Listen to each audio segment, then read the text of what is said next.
All right. Well, welcome everybody. Welcome to the stream again. Let me just cut across to my screen. And here I am. Hello. And this week I've actually been doing working on the demo that will be released later this year as the beta, which will be a full level or possibly several levels of the game that will be in the finished game, but they will essentially form part of the storyline. I've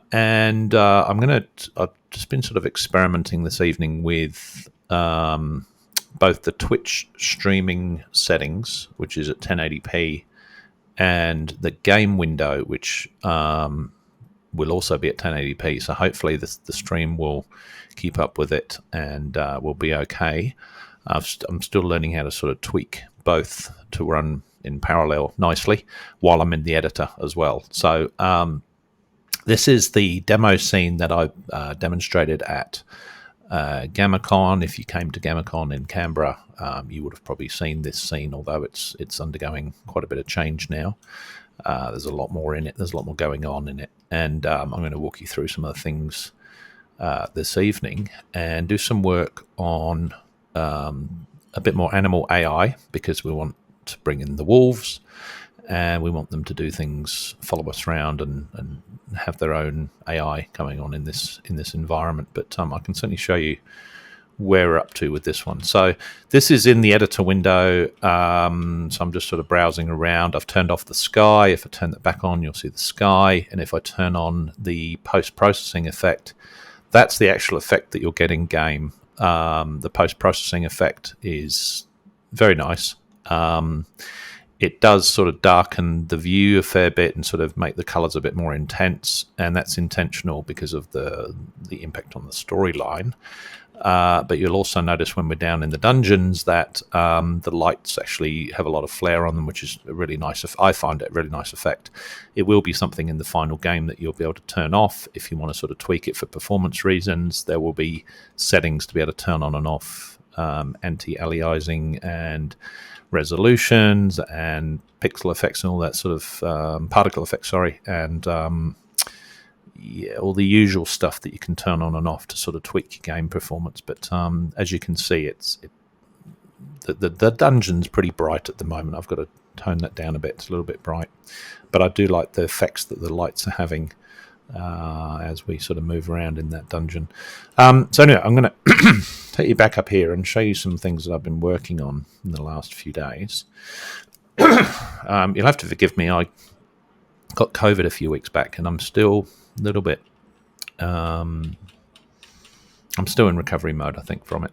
All right, so back here, this is from the demo level. This is essentially the main quest NPC. She's got some dialogue that she will play automatically on awake when the game starts, and she will play that dialogue, but it's not on a loop or anything. It gets really annoying really quickly. I've still got to wire in the dialogue system to be able to play that interactively when you actually select the dialogue choices. But right now, at least the lip sync is working, and I'm sort of happy. I'm not necessarily happy with this character, but I'm certainly happy with the way that the salsa lip sync is wired up. We've got a couple of realistic cats in the environment. They have some basic sort of AI. They will sequence through sitting, sleeping, doing what cats normally do. That's about what cats normally do. And the Birb. So he is now fully rigged for dialogue. I haven't animated any of his body, but his face is rigged. And it obviously depends on the quality of the models as to whether or not they've actually got the ability to rig them. But if I quickly show you what's going on with him, you can see I've added the salsa lip sync tool to him. And I can come up here and preview that. Of course, I've turned off the audio. So let me just go back to the game view and turn back on the audio here. I sense danger. So I've panned him right. I don't know if that's happening on the stream, but the audio is coming out of my right speaker. I sense danger. And that's because there's cats down there. And she will play her audio as well. And they'll both play it on find it in your heart not to walk away from here without giving some aid. Okay, so she's doing a plead for aid, and he's going, I sense danger. So that's the sort of start of the dialogue process underway. Obviously, it's playing sample audio files that I've plugged in that are mostly appropriate for this environment, but what we will be playing is actually pre-recorded dialogue that we'll be writing and getting voice actors to do. So I'm going to find a voice actor for this Birb.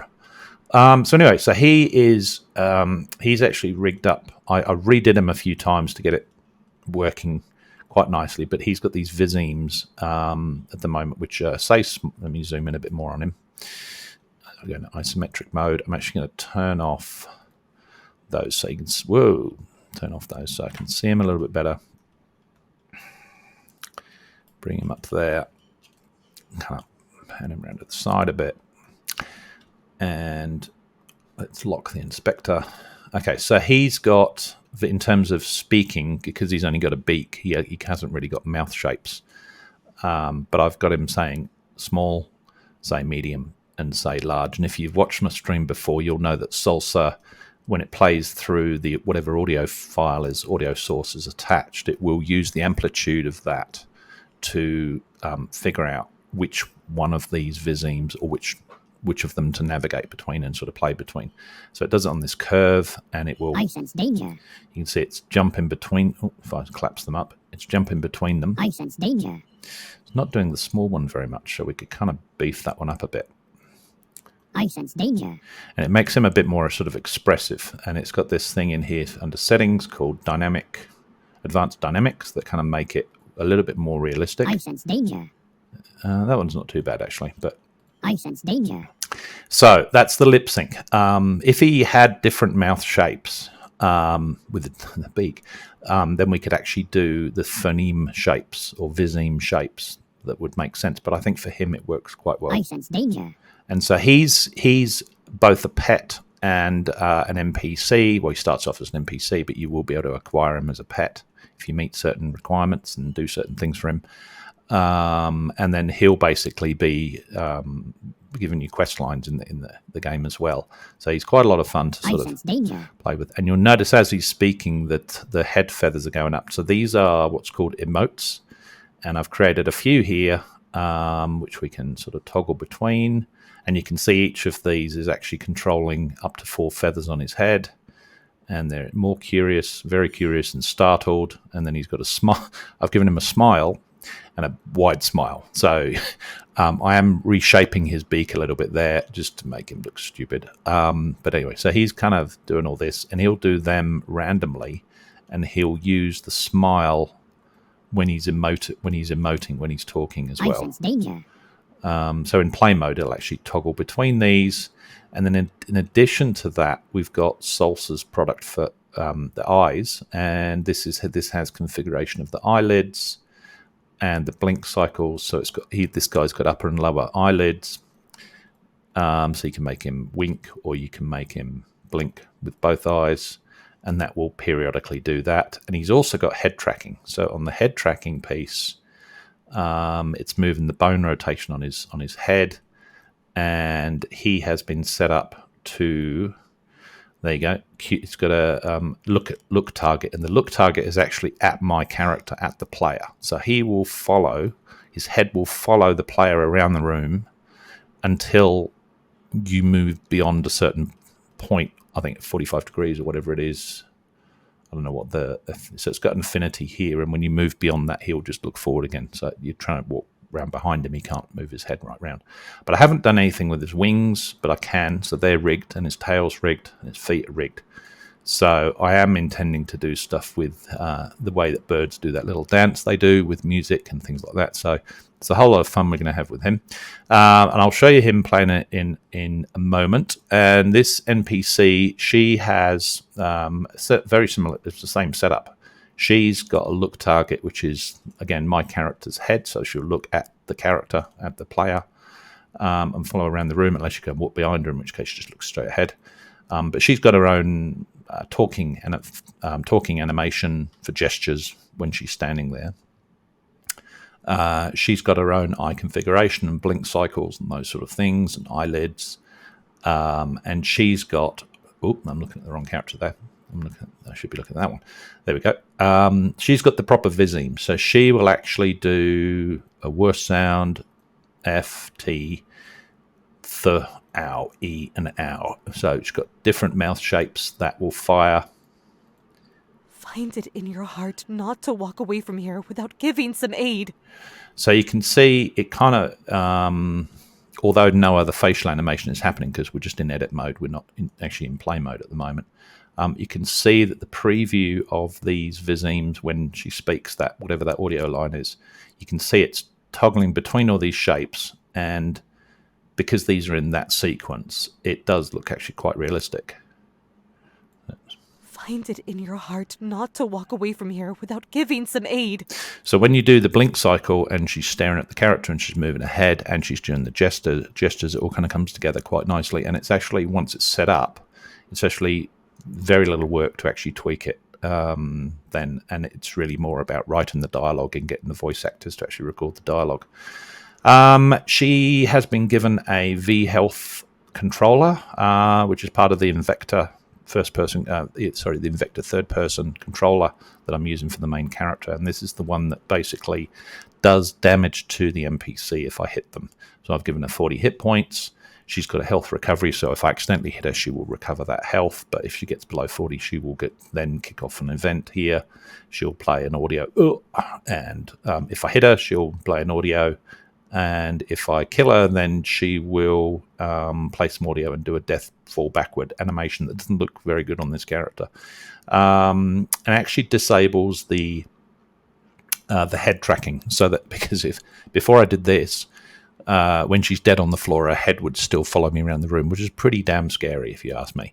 So I've added that. So because people will try and kill the NPCs, and of course they won't be able to progress very far if that's the person who's given them quest lines. If it's a major quest line throughout the game, then you've got to kind of determine whether or not you can kill that person off and get the quest in some other way, or is the quest actually really crucial for the game's storyline. All that's to be worked out still.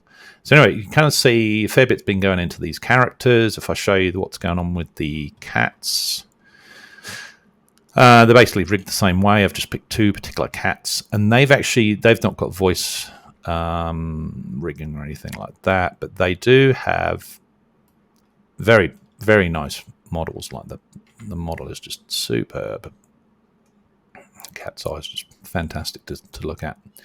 So they render very, very nicely. They've been set up with a product called Emerald AI, which is an AI routine that will do pretty much most of what they need to do. So it's got temperament settings in here. So it's cautious. Is it friendly? Is it an enemy? Is it defensive? Is it offensive? Can it be a pet? Will it just sort of roam wild? Will it be friendly to different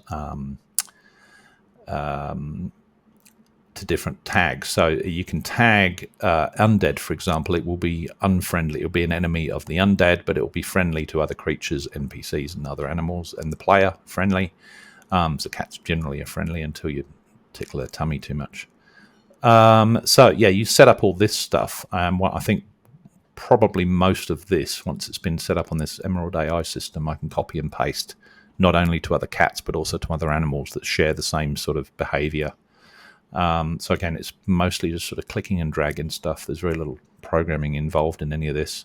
You can give them waypoints, but I've got them on a dynamic roam. So when they do finally go into their movement cycles, they kind of roam around and decide where they're going to go, and they'll use the nav mesh in the world to actually figure out where to go and just do their thing. So it's got some AI settings in here. Most of this is actually set up to tell it how to behave. So there's a lot of tweaking here. But you can essentially, if I look at the animation one, that's the one that most of this setup goes with. And that's basically picking which animations to play when it's in idle, when it's in combat idle or melee, when it's in a movement cycle, walk forward, left, right, running, turning. So you need to have animations that will work for this rig. in order for this to look realistic. But yeah, it has all that wired up now. It's got combat, so this particular realistic cat package has the cat's doing bites and paw attacks, and it can take damage, and it's got emotes as well. So it's got things like breathing, shaking, sharpened claws, licking, sitting, ears kind of prick up and look around, the way they do, stretching, yawning, I think that's yawning, looking, pet sit, and digging. So these are emotes that should fire. I want them to fire on a random cycle, but I think they have to actually be called explicitly. So I think I have to actually make some calls or make something that's going to trigger these events. At the moment, the cats basically just sit there. They're not actually doing much. They're not really kicking into any of these emote animations, but they do look good when they do them. So that's the Emerald system. It's the same with the other cat, and I'm going to work a little bit tonight on the wolf. So the wolf will be in this environment as well, but I'll show you the scene playing out in a second. Let me just jump to the some of the enemies, because the way that you set them up is pretty similar, actually. So if I take enemies, if I take this guy, which I think is the guy. Yeah, so he's the first guy you kind of encountered down the steps of the catacomb. Very, very low poly, but they look awesome. So I'm calling them plague husks. Anyway, so I've given this guy an audio source down here. If I can get. So he's a cool zombie guy. So he's got an audio source, but it won't play it unless I trigger it in some event. But I've given him this V health control, which is the same one I gave the NPC. So it's effectively, he's got health of 40. He can recover that 5 health every second. So you need to hit him a few times to actually kill him, because your weapon doesn't do 40 yet. And I've got some events on here.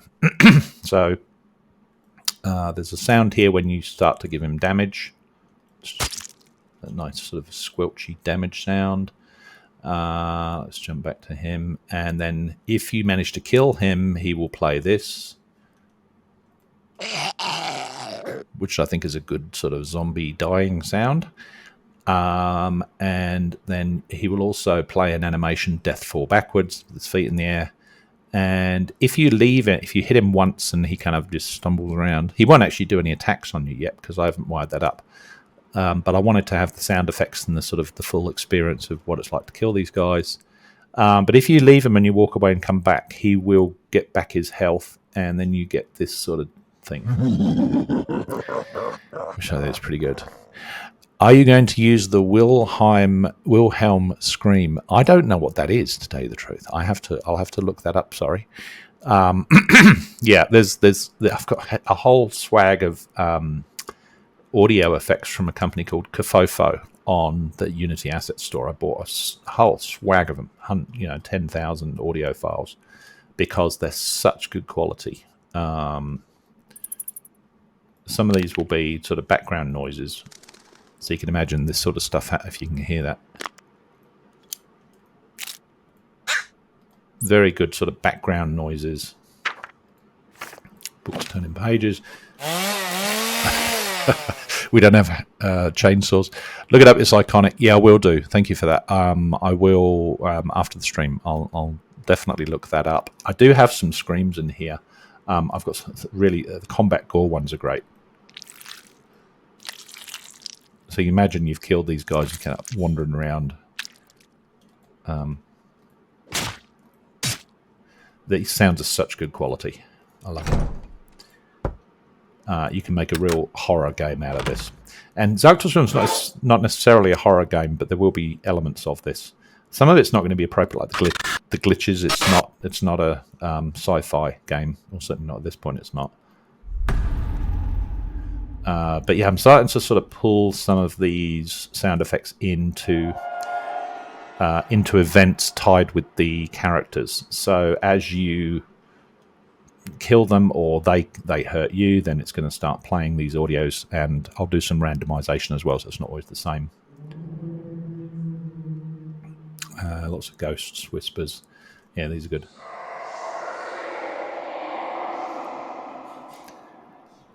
Tension. So some of these are sort of music clips as well.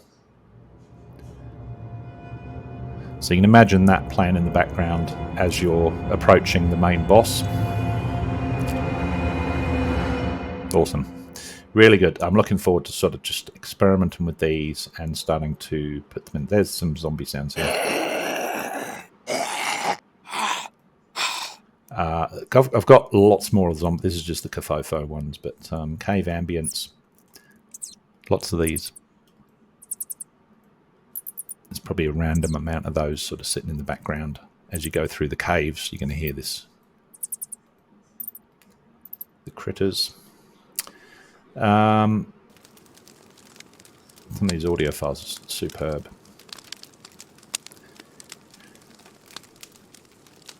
And then you've got the sort of combat, as I say, the combat sound. So I need to wire these up to the different weapons so that obviously they are swords cutting through something meaty. That's a staff hitting something, and then you've got weapon drawers. So these are going to be wired up to the weapons on the player and potentially the weapons on the enemies if they have them, so that they're a little bit unique to those weapons, and it sounds right. So a lot of this, you know, you've got to tag the ground. For example, down here would be a sort of rocky surface. It's not going to be a wooden sounding thing, but if you walk across floorboards in the hut, let me just jump back to here. So when the player actually walks across the floor, there are actually triggers on the feet, and those triggers are going to read the floor material. These are just 2D floor, but I have tagged them as wood. So I need to kind of wire that up so it actually plays a wood sound, floorboard sound. Otherwise, you're just going to get, you know, it's kind of break the illusion a little bit. So yeah, I'm starting to get into the audio side, which I really like. I like, you know, the audio mixing and bringing the music into this thing. I've also been working on the story behind this particular level, to get it to the point where it actually works in with the main storyline in the game. And I believe this is going to be a tutorial, largely a tutorial level. You're going to get into this area pretty early on in the game, and I expect this will probably give the player the opportunity to explore most of the controls that you're going to use throughout the game. There are a couple of horses, so let me get rid of the that thing there. We've got a couple of horses here, one with armor, one without, and it doesn't really matter which one you choose. They're both going to do the same thing. We've got, let me put, I prefer to have the skybox on. Just break the illusion a little bit. There we go. We've got a few things that are going to tie in with the quests and with the dialogue. So I've got a well here that's been poisoned, and you've got to obviously discover what's going on there, which looks really funky. There's a sort of marshy color in there. We've got various sort of animals here that you may end up getting as pets, or at least be able to sort of interact with them. There's no interaction at this point other than the bird does his thing. We also have an owl. There he is there, and he has his own AI. He's a barn owl thing. So he's got his own AI script that's actually comes with him, the tawny owl. And he will fly around randomly. He'll do his thing, but if you find him in the environment and you get close to him, he will kind of mimic your movement. So if you start doing WASD or space, he will actually jump up and fly. So we'll have a bit of a play with that in a moment. What else is going on here? I've sort of put a few Easter eggs in here. There's a bit of treasure. Oh, yeah, this thing I absolutely love. It's called Real Ivy. So all this stuff that I've been talking about tonight is kind of new to this scene, and will be in the final playable demo. So this Ivy product is called Real Ivy. It is fantastic. So I actually want to show you that in real time. I want to do it on this Celtic stone here. That's got a rectangular box collider on it at the moment. So it's actually going to use that to build its ivy, which won't work that well. So if I do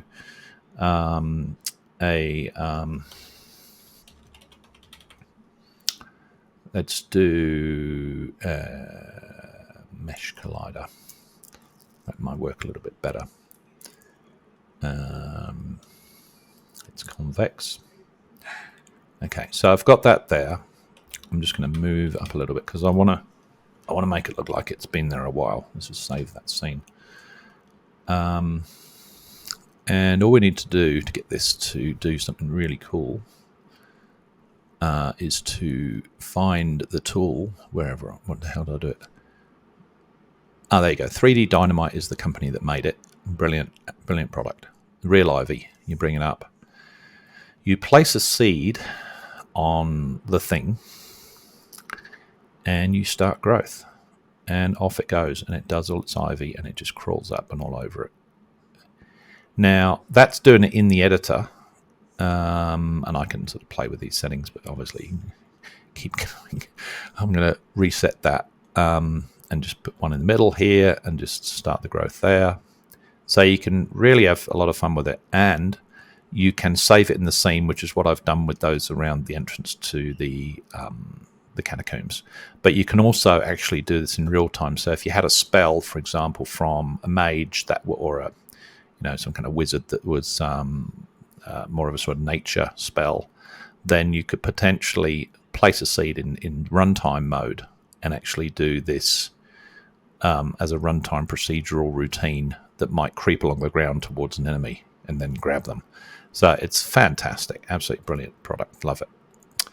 Yeah, it's called Real Ivy, that one. I'm actually going to do, I think I'll do that. I'll just let it do its thing for a bit. That'll do. I think we'll just, I'll do a bit more. There we go. And then I'll save it in the scene. And that's done. So that's now hard-coded that mesh that it had created of that ivy around that. It's now there, but you can see it's got some leaf movements with the wind effect. And you can, that's literally it. Save it in the scene. And that should stay there now. And it looks great. Looks really good. Looks very realistic. So you can, put objects in the environment and then grow that all over them. Ivy's pretty common in the UK, so that works quite well. I'd try and avoid using it throughout the whole environment because I think I could probably cover everything in Ivy here, but I don't know what's going to do the performance. Probably kill it. Anyway, so yeah, we'll get back in here. And the reason I guess I wanted to sort of start with this hut is having this as a sort of starting point to sort of place a lot of objects that you can interact with. So you'll be able to, not yet, but you will be able to pick up these items and actually take them if she allows you to. She doesn't sort of have a hissy fit over you taking all the stuff. But you'll be able to put these in your inventory. So the way I've organized these, I've made them all in a folder called interactable items. So I'll progressively add the Invector things to be able to put them into your inventory. And there is a chest here which has an animation on it. It also has, where are we? Treasure chest here. So this has a V trigger on it, which is going to interact with the Invector third-person controller. And that trigger at the moment doesn't do very much. You press E as you get up to it, and it will trigger an animation for the character to open the chest. What it's actually going to do is it's going to cut across and overlay a Skyrim lockpick situation. So you'll be able to pick the lock, and if you succeed, then it will play the animation of you opening the chest. If it fails, then you're going to break all your picks and so forth. So I can show you part of that. The lockpick thing is actually a separate scene at the moment. I've got to integrate it in this scene as an overlay without affecting the performance. So it's half there, but hopefully in the coming days I will get that working, and hopefully I'll be able to show that at next week's stream. So you can kind of see there's my new ivy. I'm just going to put that in exterior environment. And so you kind of see a few things in the environment here that you'll be able to interact with. A bit like Skyrim, you can kind of grab the food and you'll be left with a piece of string hanging from the ceiling.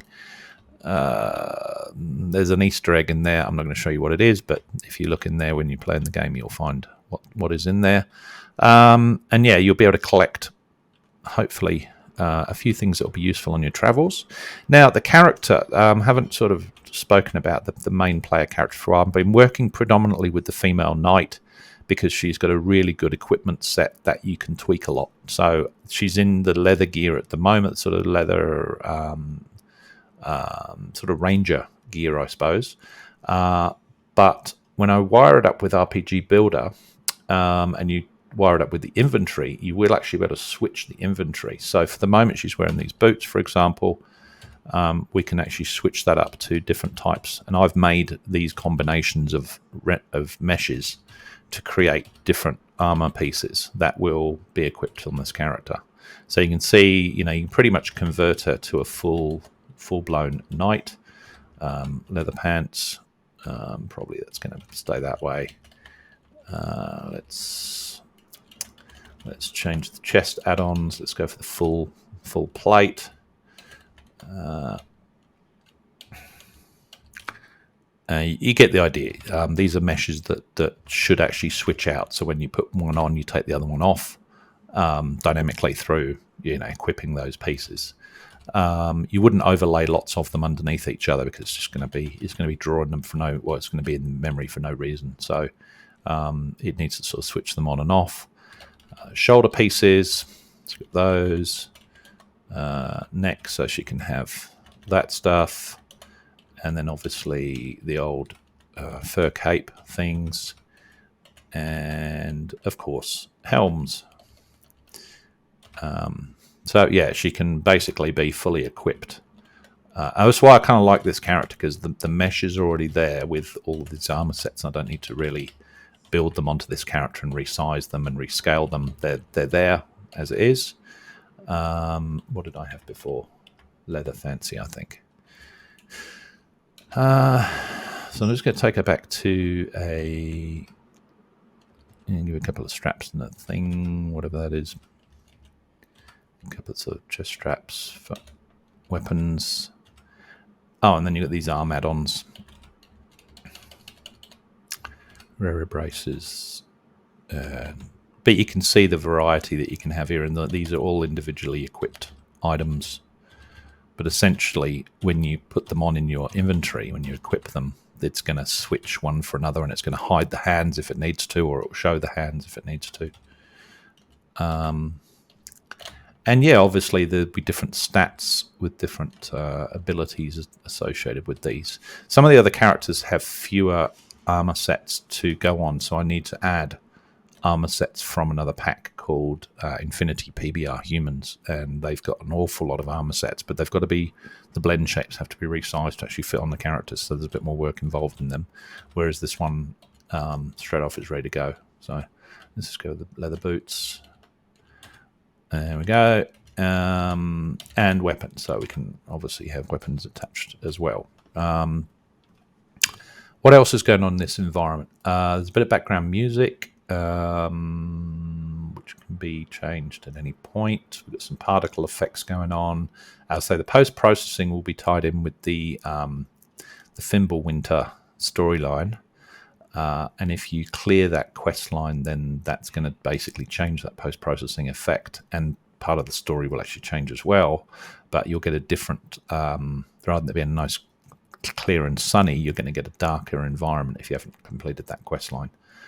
So we've got treasure chests. We've got the lockpicking from Skyrim to go in there. We've got interactable items that I'm starting to wire up.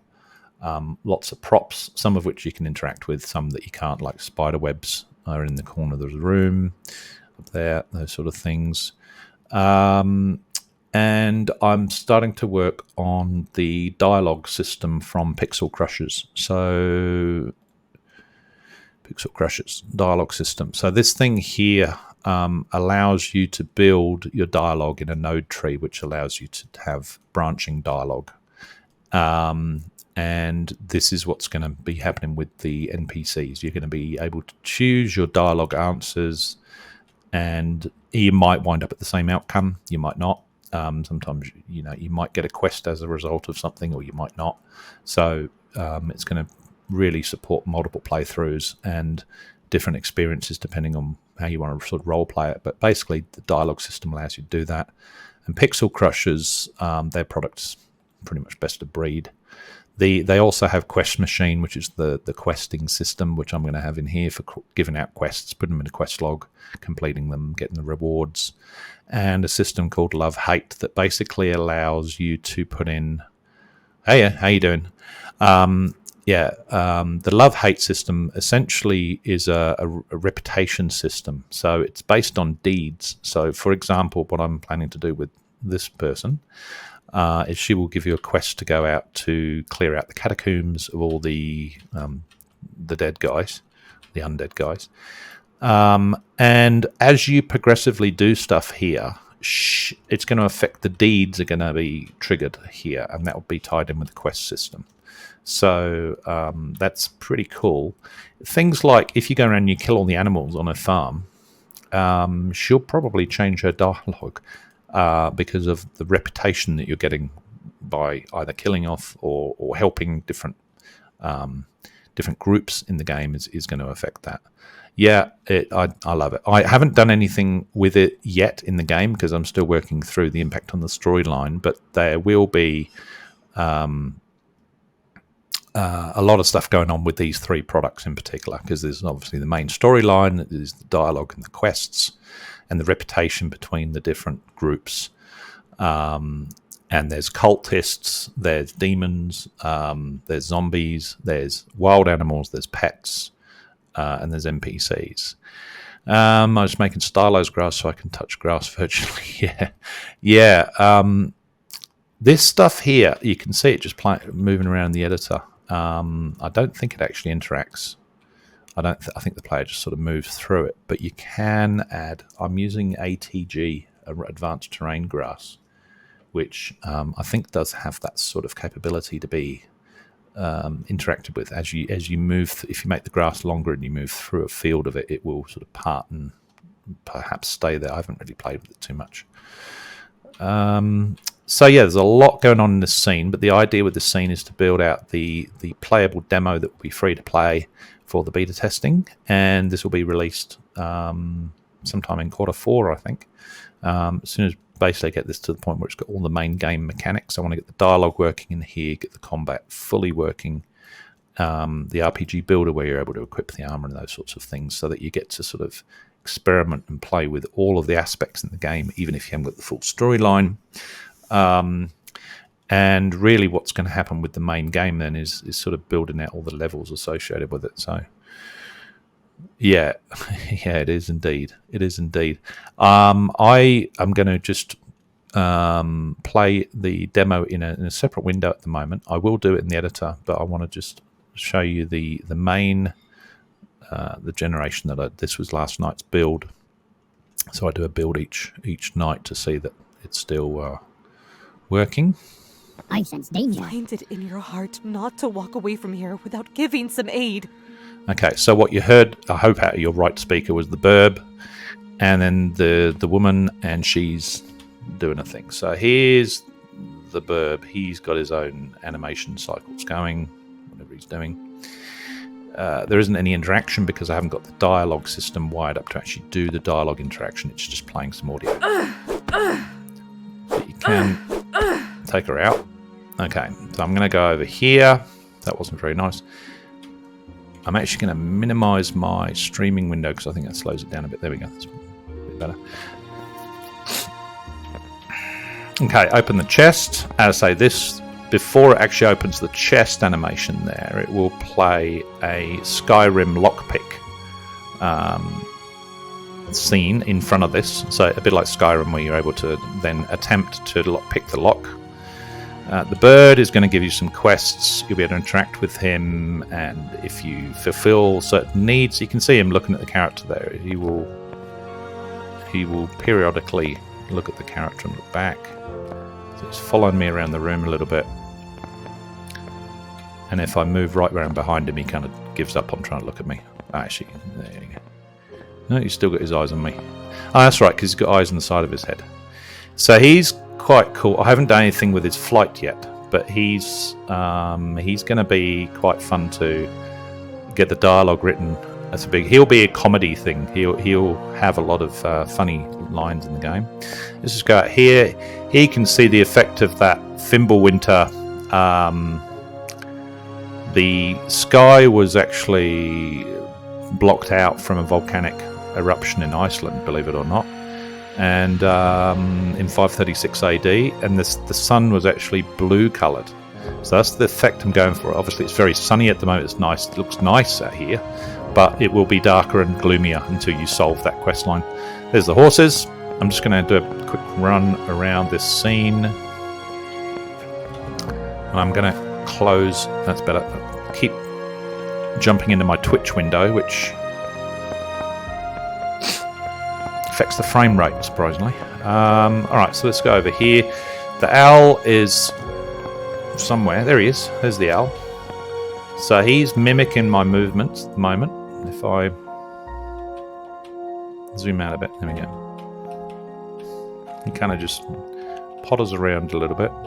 And then if I press space, hopefully he'll fly. Come on, mate. Off you go, fly. It's not going to do it now.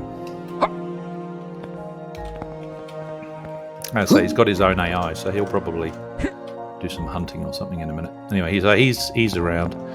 I'm going to go down in the dungeon and kill some stuff. Alright. And there's some treasure over here. So some of this will be able to be picked up. Some of it will be not a good idea to pick up. Alright, so first of all I'm going to equip my weapons. You'll notice that it's got a gun in it still because I'm using the Invector third-person controller, and that actually comes with a lot of this stuff. And these weapons are part of that mix. I will be switching out the actual weapon meshes. There you can see the glow effect on the screen, which I actually quite like, but you will be able to turn that off if you don't like it yourself and sort of increase your performance. But I actually quite like the effect that it has, this sort of green mystical sort of effect, and I've got dirty lens flare sort of effects going on, which I like personally. It's not for everyone. So anyway, I'm going to go down and kill this guy here. Okay, that was before I actually put the audio on him today. So this was last night's build. I didn't have the audio for him to go this zombie voice.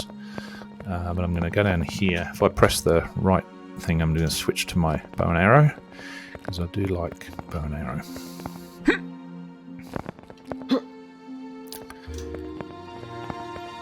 If you scroll the mouse wheel out, then you get sort of a top-down view, but you get more sort of camera problems because your camera is now bumping against a wall, and it's hard to kind of smooth it out.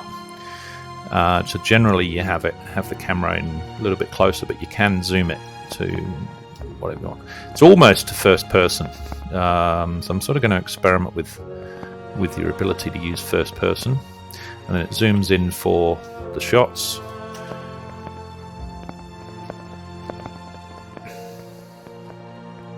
Should have brought the horse down here. I can move around a lot quicker on the horse. But anyway, I'm going to take these guys on foot.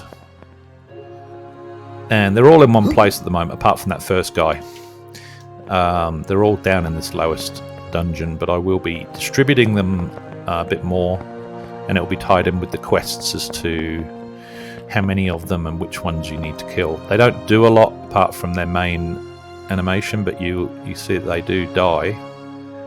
And I've been wiring up the sound effects so that they will make their zombie noises in the background, and they'll make their zombie noises when they die and when they attack. I can't remember if I put any guys down there. There's a big one. Actually, I'm going to take him with a sword.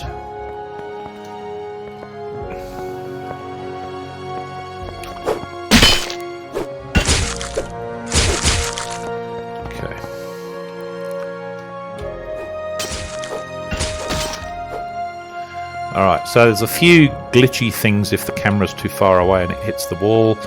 And it's got things like if you hit the wall with a sword, you'll get a you get that effect.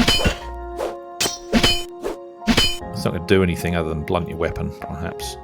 If I actually get rid of those weapons, just right-click in there, and I actually do a punch on the wall, then if I get it right here, she'll actually do like a oof sort of blowback. She's not going to do it now. Get the right wall. Anyway, yeah, so she's got her own sort of situation-dependent animations going on. So basically the main quest line is get rid of the plague husks that are starting to infest these catacombs. All the guys that were buried down here are starting to come back, and that's not a good thing. So there's quite a few of them. As I say, you're safe at the moment. They won't attack you, but when you get the demo, they will be doing you damage. Hello. How you doing? What have you been up to? And there will be some mini bosses and bigger bosses down here, so it's quite an extensive little catacomb down here. And you will get the bigger guys down here that are sort of mini boss types. At the moment it's just a bigger version of the same guy. He's down. So yeah, very basic sort of kill mechanics in there at the moment, but I've got to tweak what damage the weapons do and how much health they have, and some of them will be... There's going to be some cultish people down here and heretics that are actually casting spells too, so you will have some humanoid or some human characters to deal with in this level. And these are the guys that actually bring in the zombies back to life.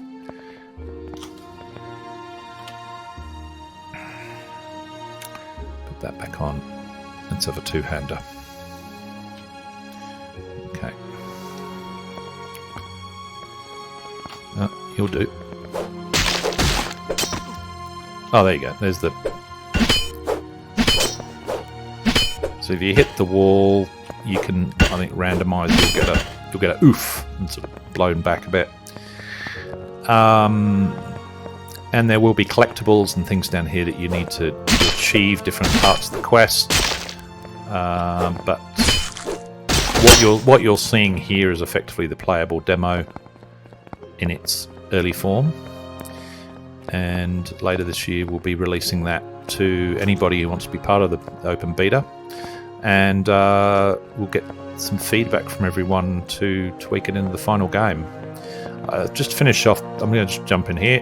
Oof, I've landed well.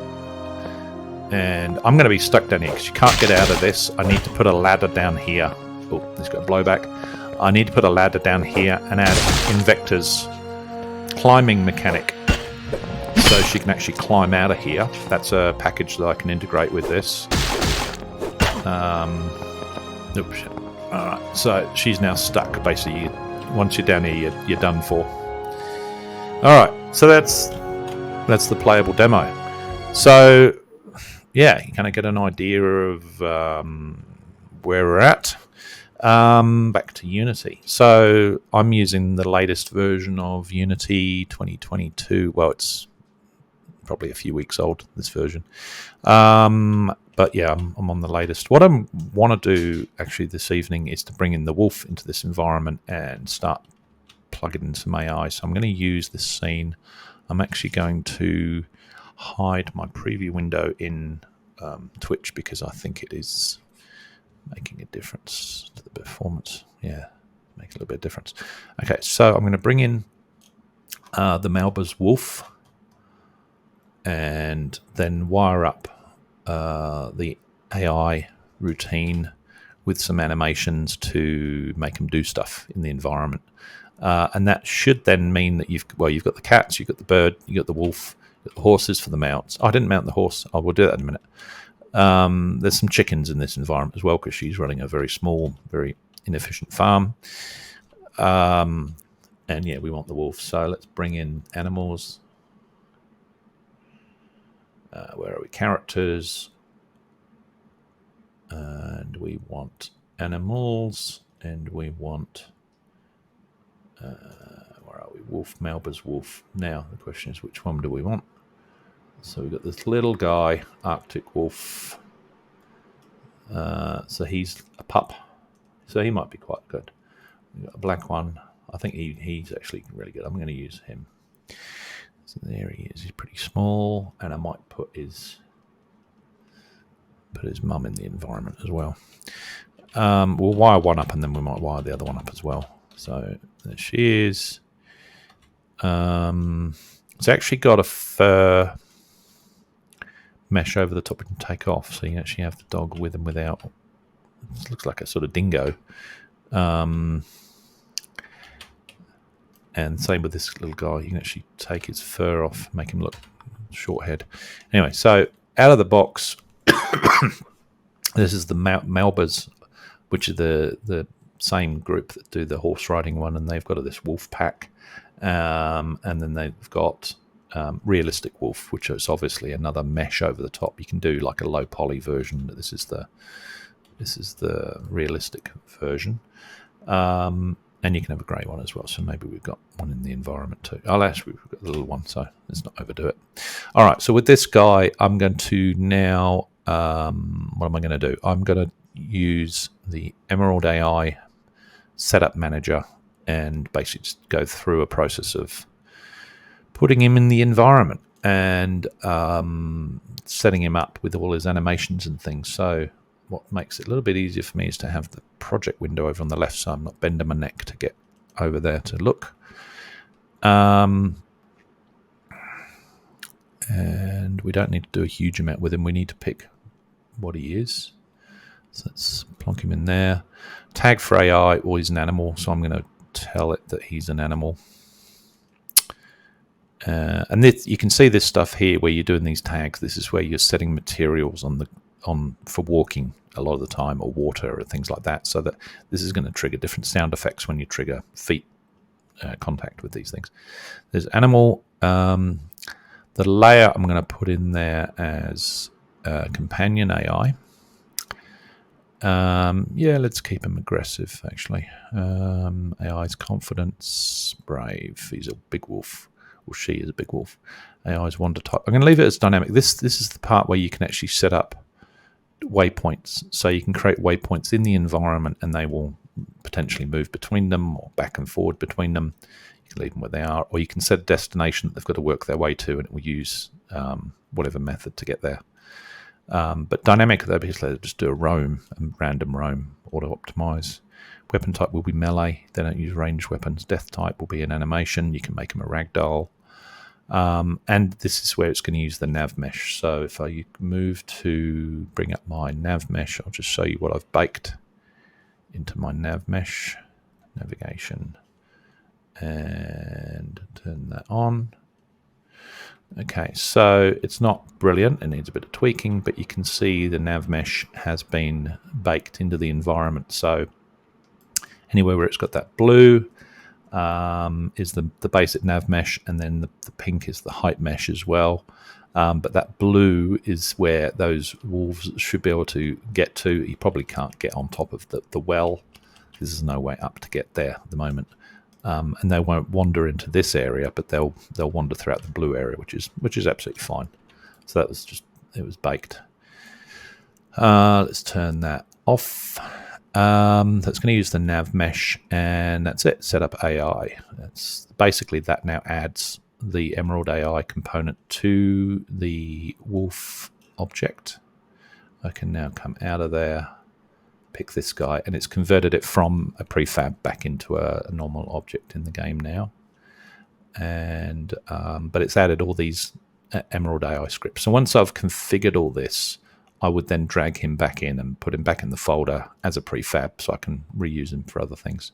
So I don't need to worry about too much of this stuff. It's kind of there in the background, but I do need to set up all this. So I'm going to put that there because I want to be able to drag animations out into this panel to set him all up. Or her. I don't know. Is it male, female dog? It's probably a female dog if it's got a pup. And what we'll probably do is actually use... Yeah, we'll probably be able to set up the Emerald AI system because you can export it as well. You can set up an animation profile for the guy for the prefab, and then export it and then import it onto this guy so that he's got the same behavior, and then you just tweak it, because it does take a while to kind of set up all the animations. All right, so temperament. Aggressive, brave, dynamic wander type, which spoke about that. But you can give him a radius, so tell him how far he wants to go, how much of a slope he can go up. Dynamic wander layers, so you can tell him what layers he can walk on. Combat style is going to be offensive. So we've got a fair bit of sort of tweaking you can do with this AI, and that's before writing any code. So this is straight out of the package, Emerald AI package. But you can write code as well to do special things. I'm going to look at the AI settings here. There's nothing under temperament, so you've got to look at these little tabs across here. Stats, AI name. I'm going to just call this Mama Wolf for the time being. AI's title. Sure, let's do the same. AI's level 1. Let's give it some base health. Whether the health regenerates over time. Yes, it does. Just go and leave that at default. Okay, so that's that bit done. Let's look at movement. So this is really where you start getting into how you want them to behave. I know the font's going to be very small on the stream. I'm struggling to read it, and this is a 4K screen, so it's downscaled to 1080p for you guys.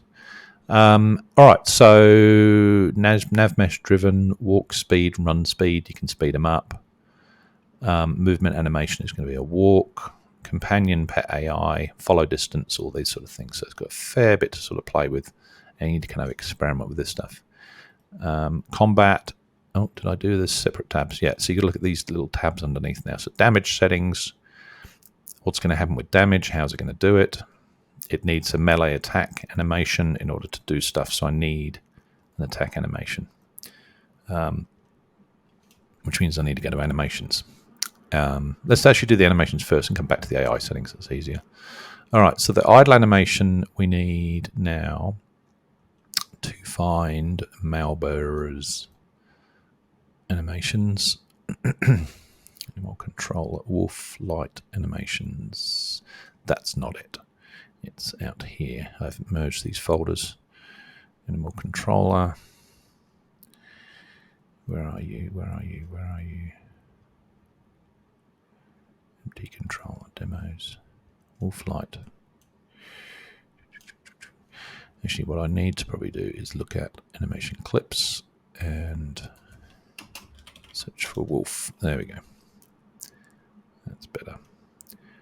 What folder is that in? That's my question. Oh, animal pack. There we go. All right. So that and pin that. Okay. So idle animations. Idle. Idle to sit. Actions. Tack. Idles. There we go. And this Malbur's realistic wolf pack has all these. So you see the wolf R. That's the realistic wolf. That's these are all embedded with that package. That's a very good value package if you're going to have a wolf in a game, or a dog even. You change the mesh out for a dog, or just take the hair off and it kind of looks doggy.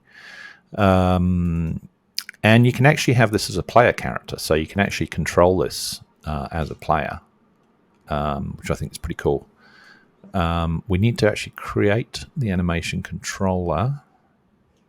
We'll do that once we've added a few animations to this. All right, let's just concentrate for a second here. Idles. So stances, injured, combat, fall, death, attacks, actions. All right, idle, smell, scratch, law. Okay, so which is going to be we could add a few here. 1, 2, 3, 4, 5. Okay, so that's... Is it going to allow me to do that? No, I've got to open them up.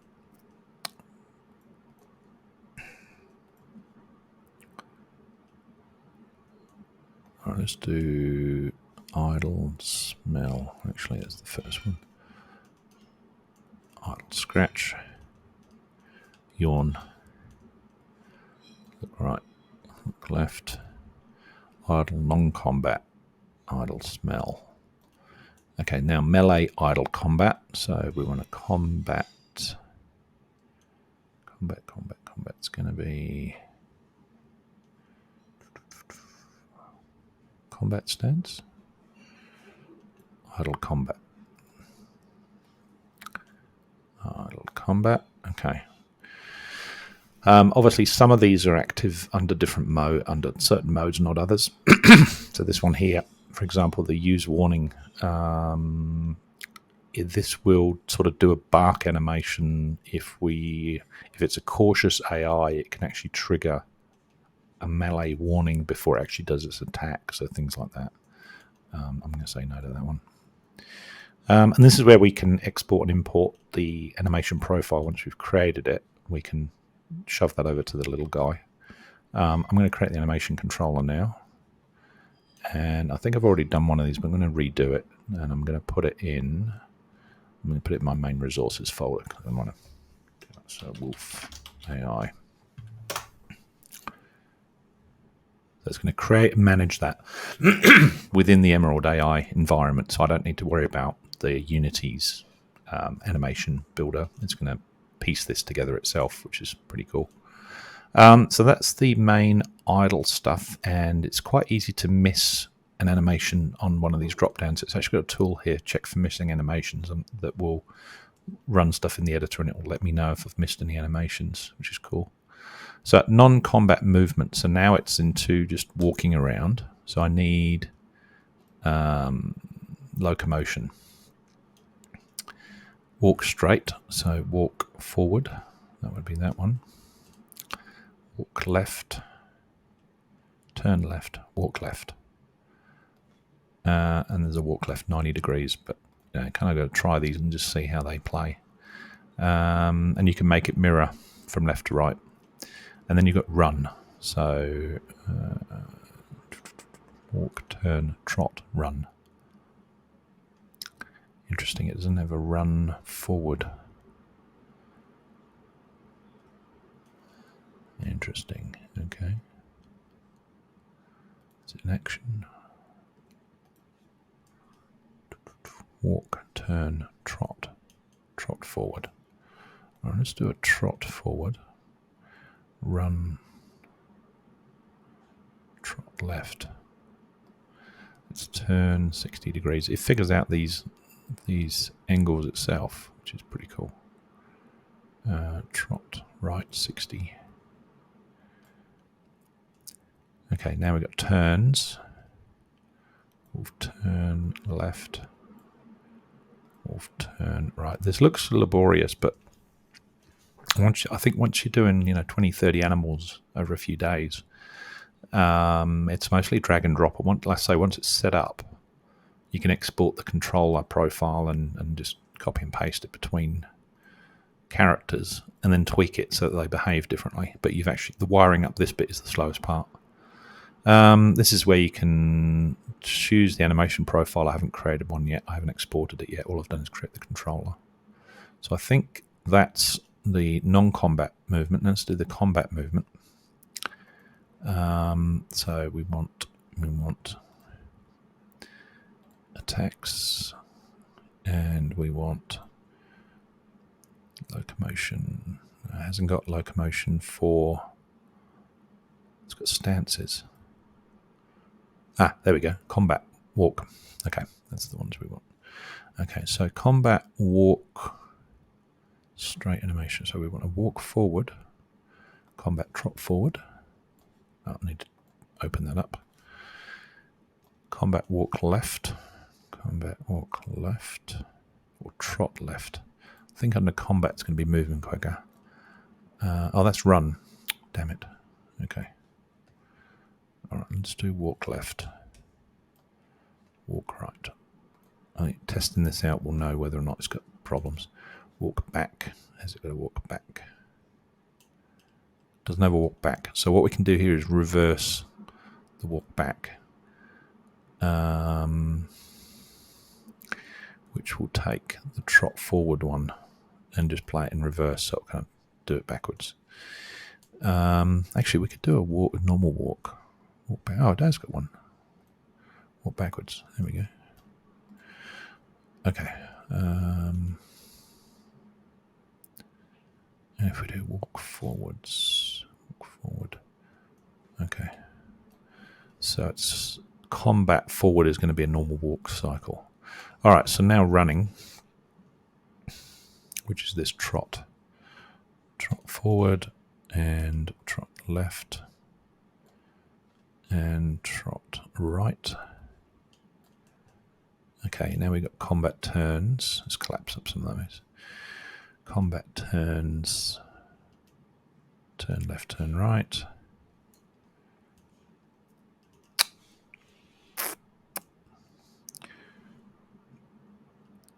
Where am I?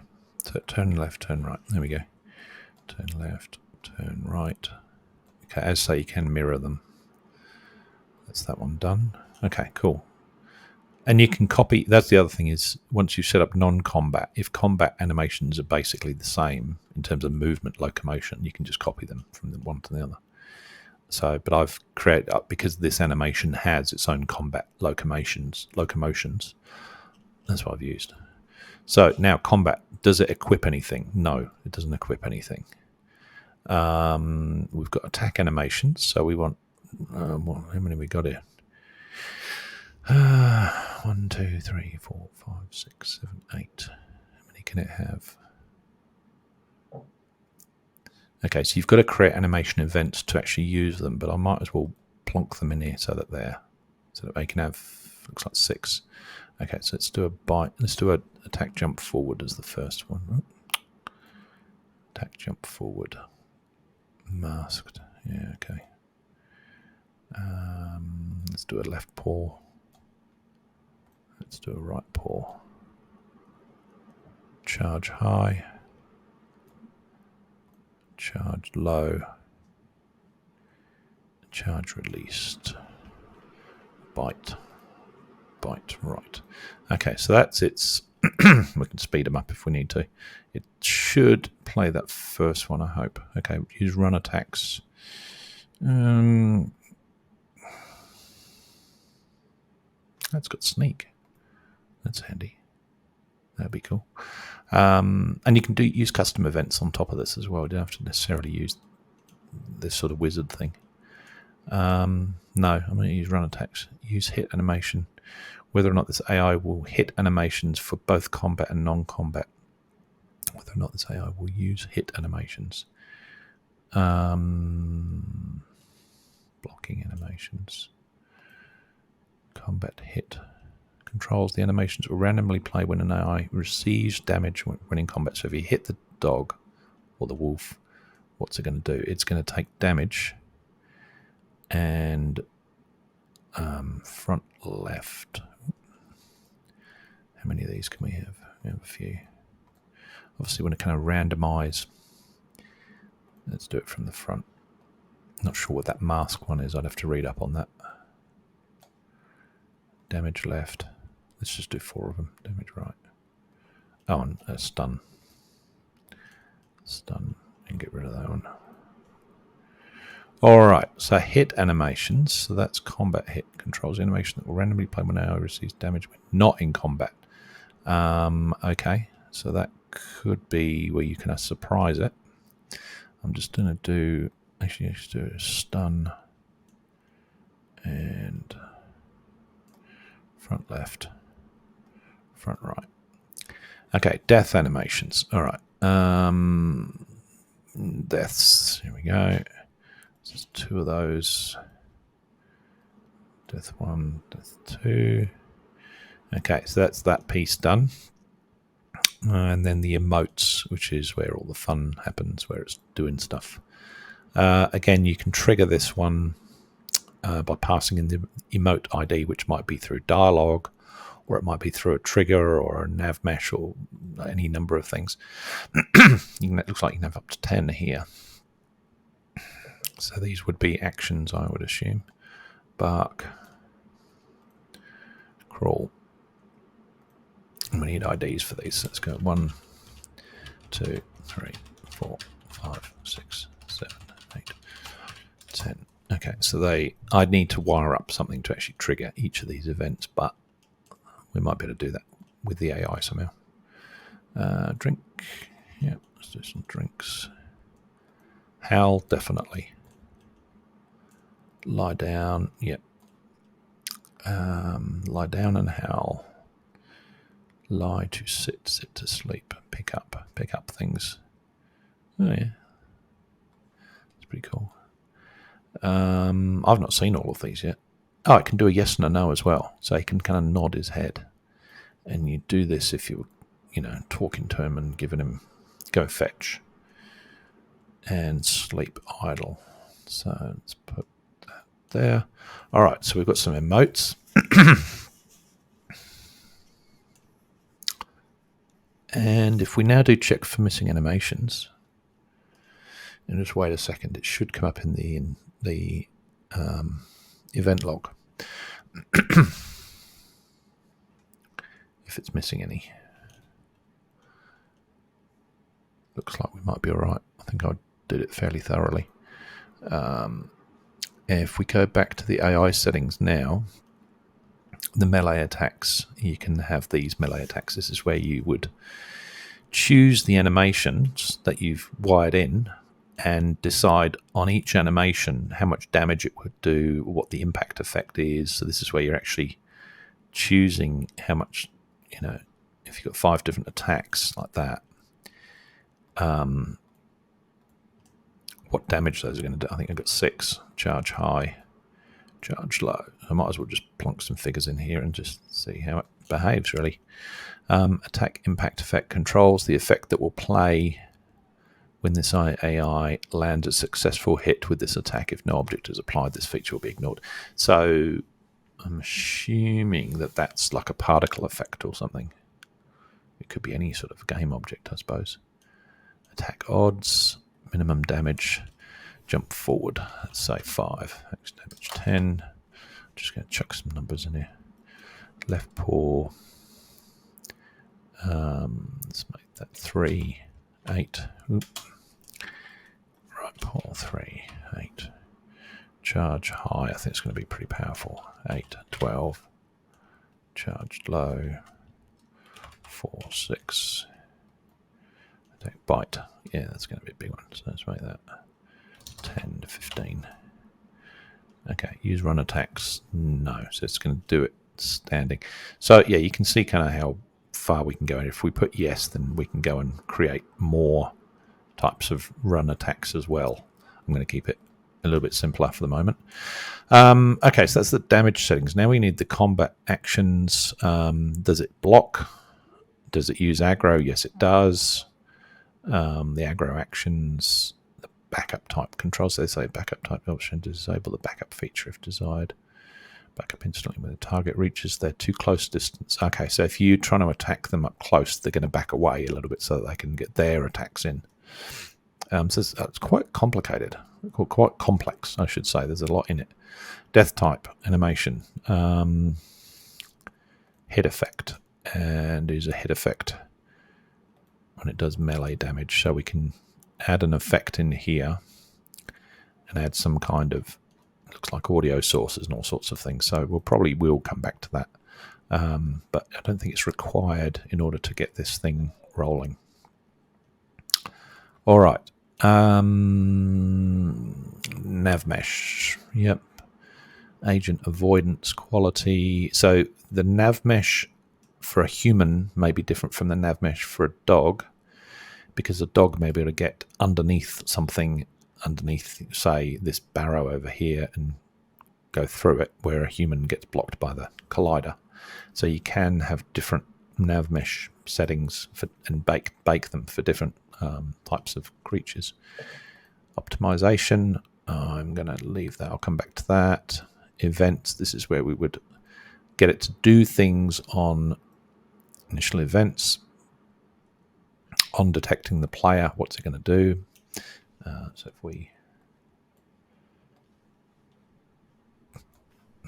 put the character in there and say Emerald AI system, we can make it call a waypoint or start its wander, that sort of thing. So we might give that a go. Wander AI look at. Yeah, we could make it look at the player. That might be quite cool. Look at controller. Fade look. Broadcast bool string. Bool enabled. Alright, I need to read up on these. Look at control events manager. Yeah, there's a stack of stuff here. So these are the events within Emerald that you can trigger. Play a critical hit, play attack sounds, follow, resume movement, stop movement, tame AI. So if you've got a wild one, you can tame them. So there's a stack of stuff in here to be wired up still, but it's very, very powerful. Initialize AI death. Emerald AI detection. Play an audio source. Yeah. Player detection. Let's just trigger something. Let's make it let's actually make it play an animation. Emerald behaviors. Actually, I can just give it an animation.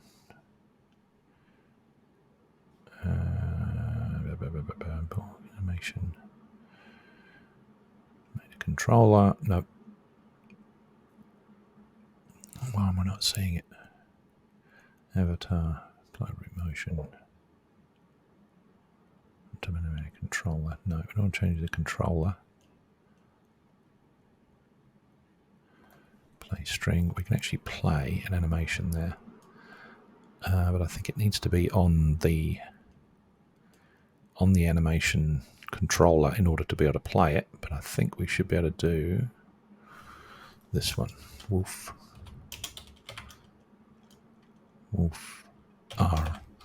Howl. And at the same time,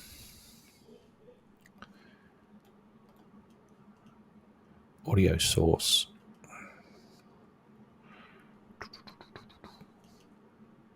Give it a clip. Can't remember if this has actually got sound effects. Oh, it looks like it does. Wolf howl. Okay, so we get a wolf howl. So we're giving it a specific audio clip for this event when it detects the player. Hoping this is going to work. And then we need to play it. So we need audio source. Play. Okay. Now, what's the player detection? I don't know what the detection distance is on player detection event. Okay, well, look, we've got the event in there. It'd be interesting to see if it detects the player straight away or whether or not you've got to get closer to it. On death, so we can wire up some things here. So on death event. Actually, in order for this dog to take damage, we actually need to add the same invector thing here, which I think, what's it called? It's called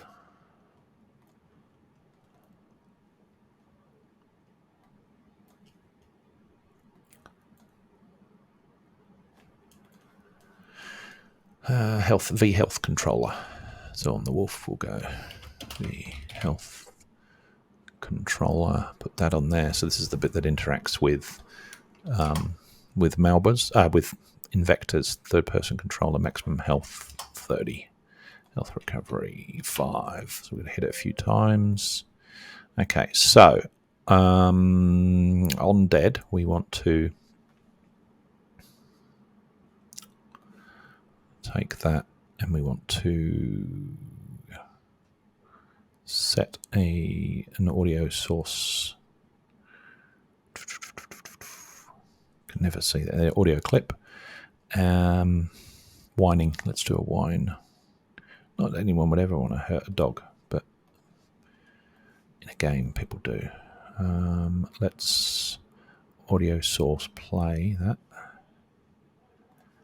And let's change an animation type. So let's give it an animator. This is what I was looking for before. Animation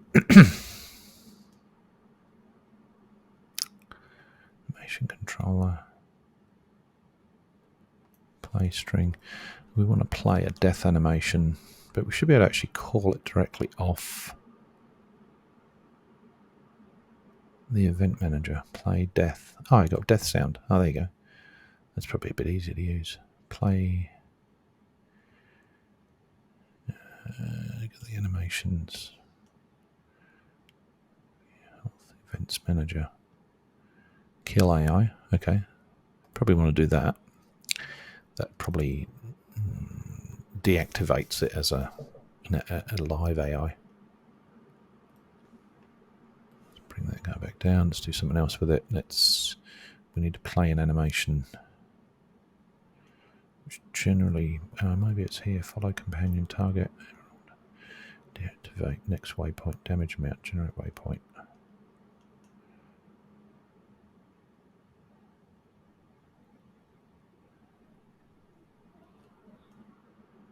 You can make it. You can enable the ragdoll, so you can pick him up.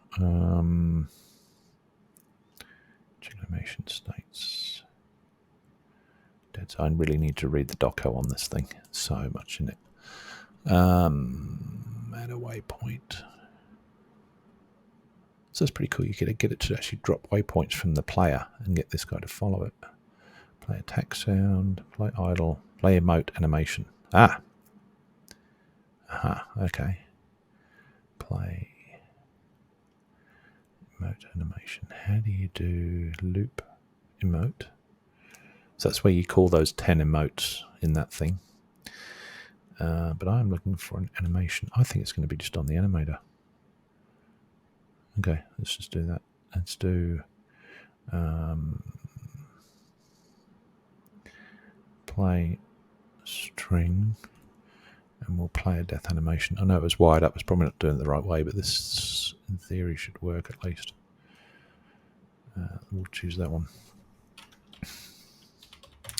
Wolf R death 2. Okay, so that's on dead, but he won't do anything before then, so he needs something to happen when he starts receiving damage. So let's do... There's an awful lot of dragging and dropping involved, but like I say, it's once it's set up, I'm going to be able to copy and paste a lot of these things between controllers. Behaviors, events. Okay, let's just see if we can trigger some of these events. Play idle, play injured sound. Play warning sound, play sound effect. Okay, so you can trigger an individual sound effect by number.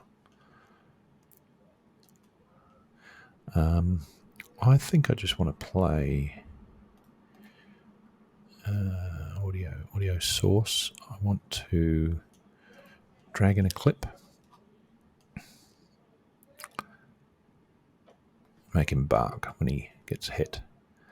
And then we need to play it. So we need to do that. Audio source. Play. All right. So in theory, when I hit him, if the sword actually hits him, this should trigger this thing. Damage should go down by whatever my weapon is set to do. He will recover his health. If I can kill him, then he's going to play this whining animation, whining sound, and play the death animation. That's the theory behind this, and that's independent of. So this is in Vector's part. This is independent of the AI. So I don't know what this is going to do. You could test here. I have a theory on what it's going to do, but I want to prove that. All right, let's. I'm going to leave the. I'm going to put the game scene at the bottom, so my character can be seen, but I want to see what this dog is doing in the meantime.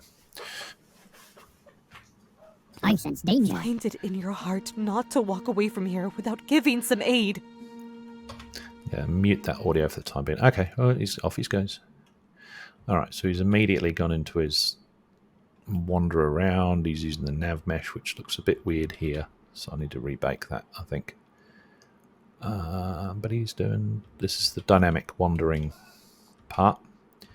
He's actually got his own animation controller, so he's just in his own cycle, but this is actually an AI routine here that's doing things.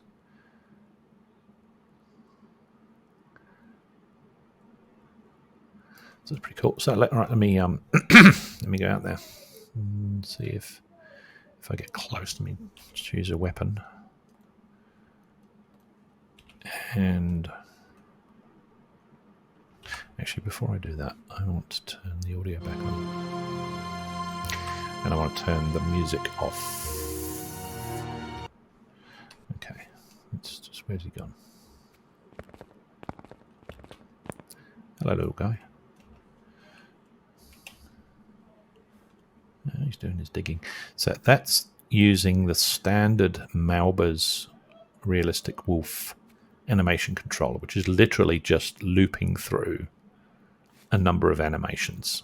That's not doing any AI. That's not randomizing at all. It's literally just playing them sequentially one after another.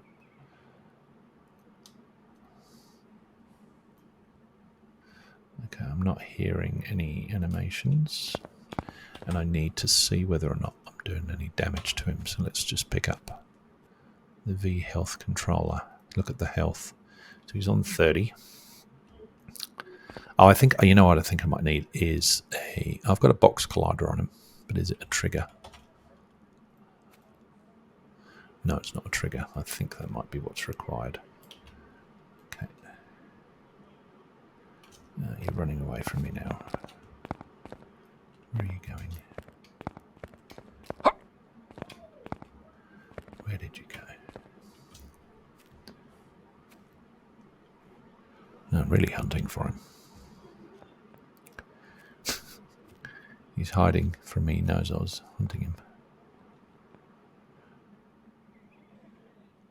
Where have you gone?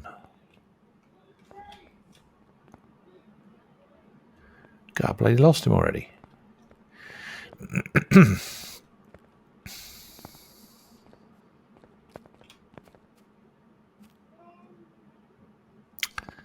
That's good, isn't it?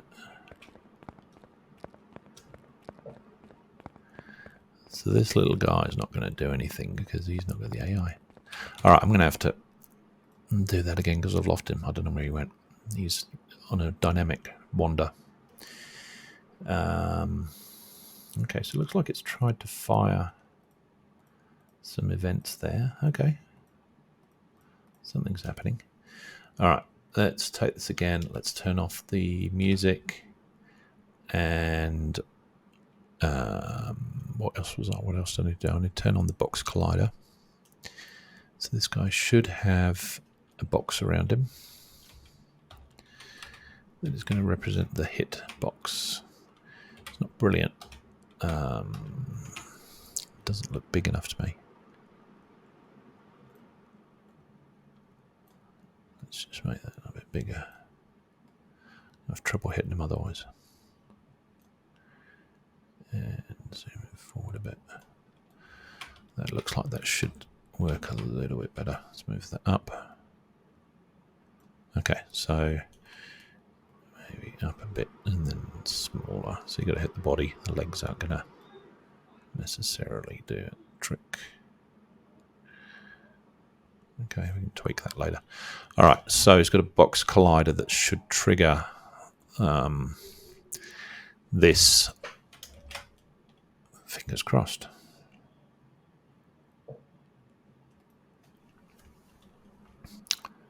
All right, so I sense danger. Find it first in your of heart all, not to walk away from here without giving some aid. let's go and see if we can keep up with him. Here you are. What's happening to his health? That's what I want to know.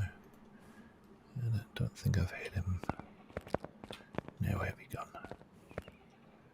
Has he run off already?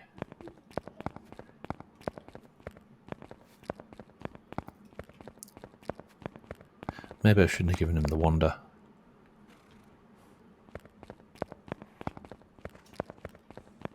I've lost him again. Where have you gone?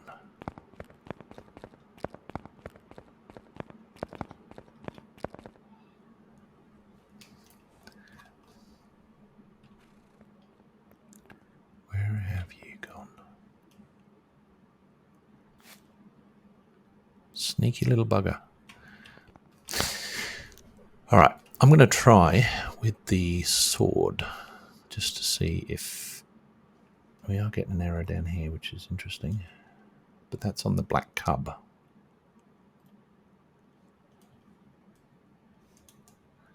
Now was black cub emerald AI event. Why are we getting that on the black cub? The black cub doesn't have emerald AI on it. interesting. Ah, I think I know what I've done.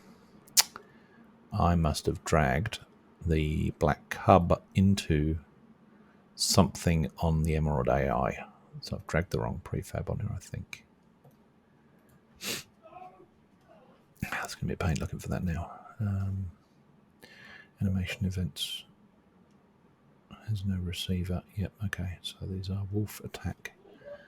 Okay, so animation events, wolf attack.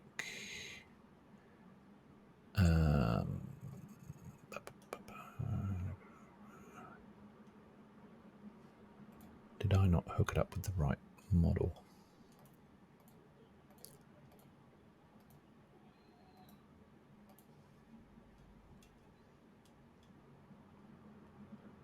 Brown Emerald AI.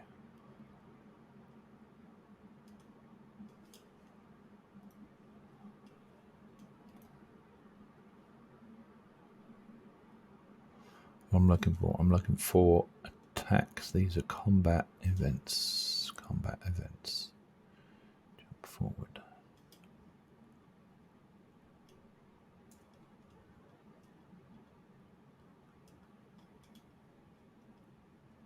There's no receiver.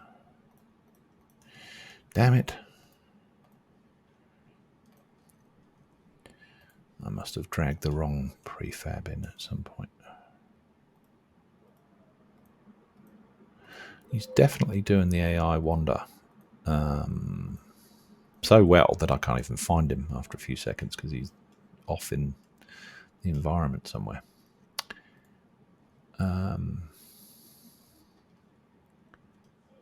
Movement type. Walk backwards, run speed. Show walk speed. Let's slow him down a bit so he doesn't go so far away. Combat. Ah, it's these ones. Yes, it's these ones here. Melee attacks.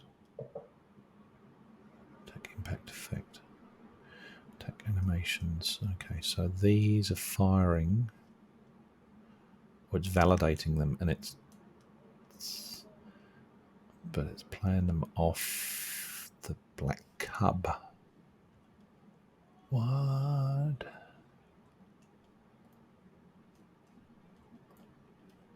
Could be these animations need to be retargeted onto this character, but I thought they came with it. They definitely came with that pack.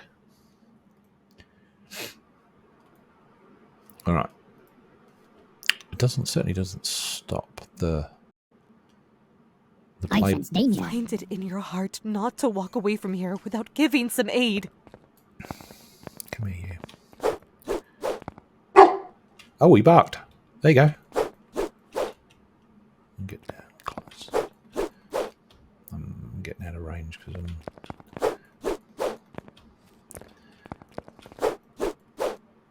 If I hit the target box. All right, let's look at his V health controller. Oh, there you go. Yeah, so he's. Where are you? Keep up with him. There we go. So you see his current health drop down then, and then it recovers pretty quickly. So definitely the trigger box is working. I need a better weapon.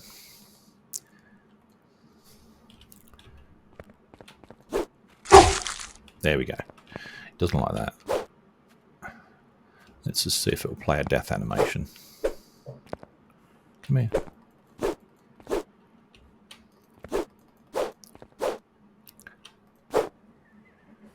It's doing a scratch it. No, it's kind of ignoring me.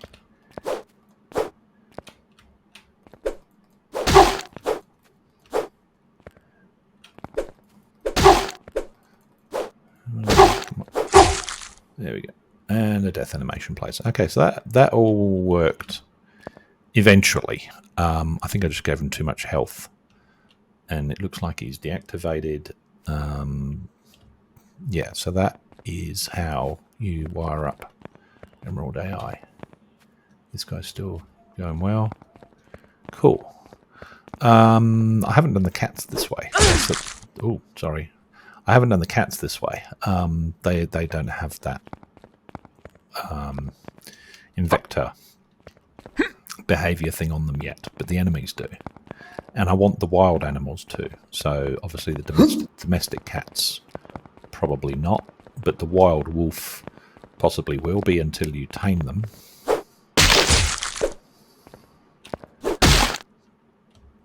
Oh yeah, this Invector controller's got something in it which I discovered, which is caps lock and tab.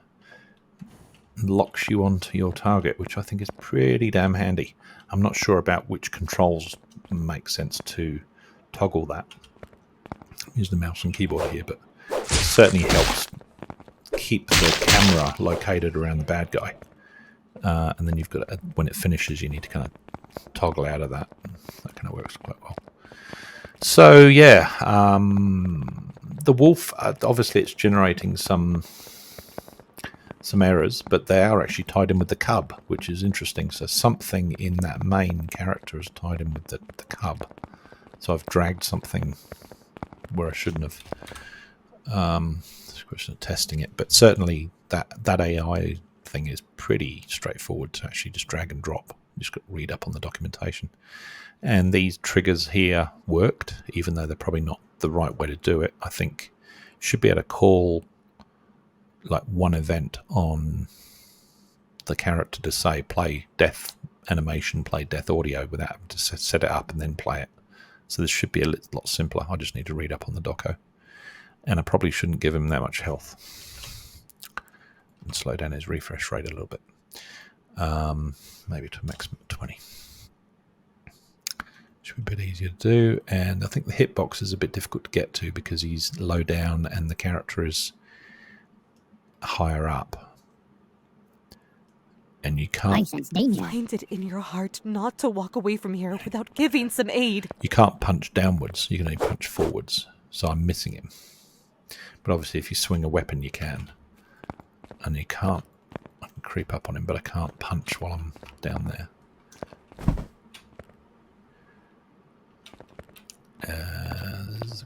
The collider's not changing, so I can walk through him, which isn't quite right. But as a companion AI, actually bumping into your companion AI all the time is a pain, so it might work reasonably well, being able to walk through them. That's that Ivy thing I showed earlier, which looks really cool now. So he's working quite reasonably on the nav mesh. That's firing those errors. So he's just doing his wander, which is working pretty well. So if I copied that component and those values across to the cub, it should work the same. The cub is just a smaller mesh, smaller hitbox, fewer hit points, but effectively the same thing. And obviously a lot of testing with... I need a weapon for that. I just want to check that the bow and arrow... Come on. Yeah, so the bow and arrow is not triggering damage on him by the look of it.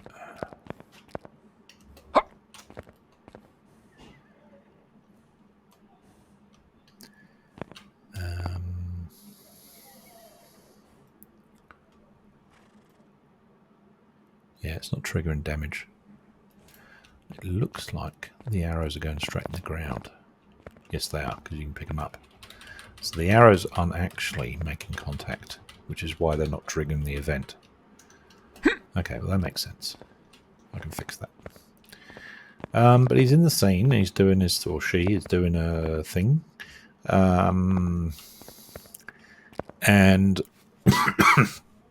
if I bring a zombie out, then I can change the temperament here and actually make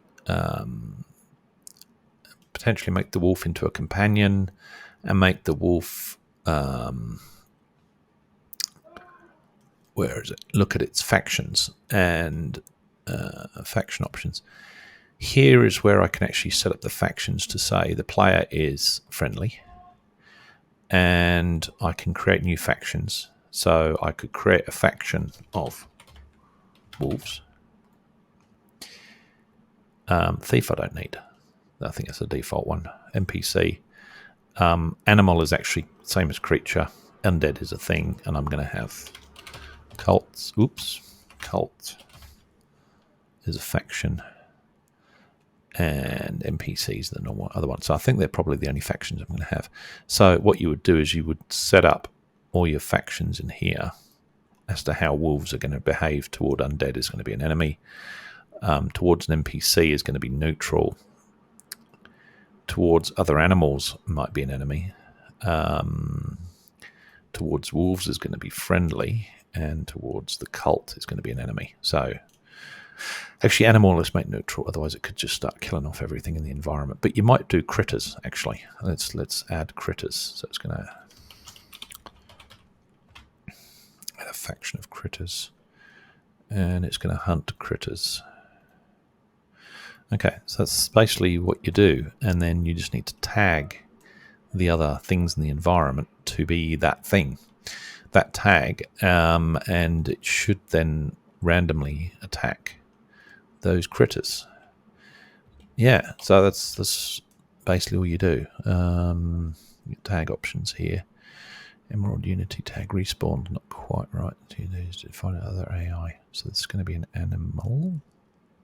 Thought I did this. It's actually making a companion AI. Detection layers. Detects possible targets. The AI is appropriate.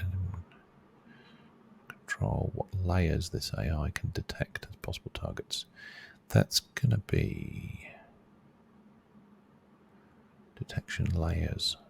Oh, everything. Okay, companion AI, follow player. Whether or not it's attack non-player object. Yes. Non-AI. Let's make it enemy. Need to really tweak with these things. I need to go through tutorials a bit more. But okay, so that's the tags. That's the distance. Hit transform. Okay, so I don't think it's going to do anything differently at the moment. I sense danger. Find it in your heart not to walk away from her without giving some aid. A lot of stuff happening in the scene now. Off he goes.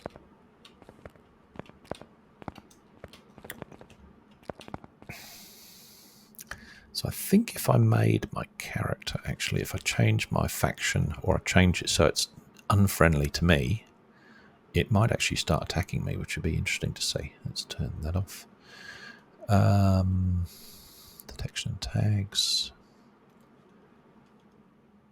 Factions. And factions. And the player, let's make that enemy. According to the behavior type. Okay, so we need the temperament. We need it to not be a companion.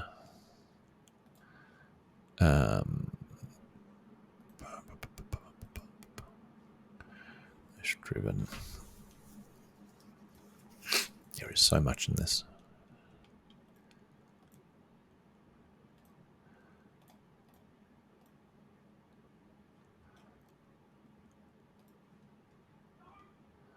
Confidence, brave, yep.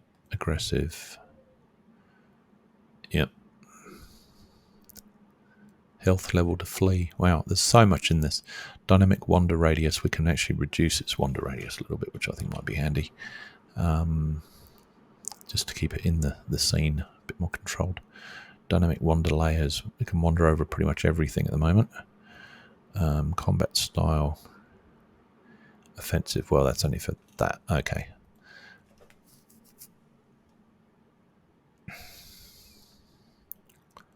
Detection options, auto find head.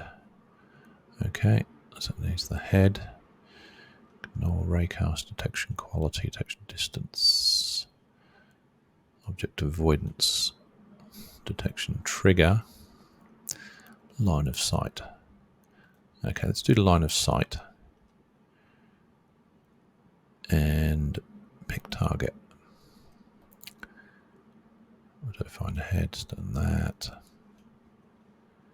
Tag of faction. Okay, so faction.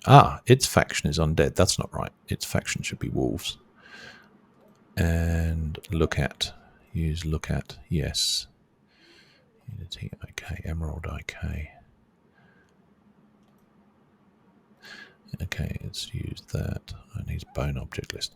Actually, let's not use lookout at the moment. That's going to be a bit complicated right now. Let's just see if this starts some sort of attack with the player. I sense danger. Find it in your heart not to walk away from here without giving some aid. That's way too loud. Oh, he's doing it. Yes, he is. He's actually doing me damage. So I'm getting damage hits on me.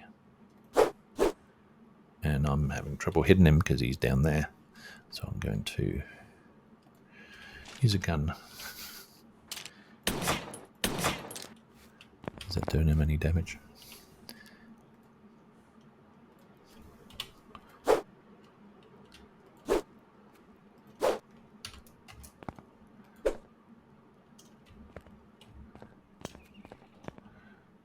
He's following me. He's doing his bites. Woo.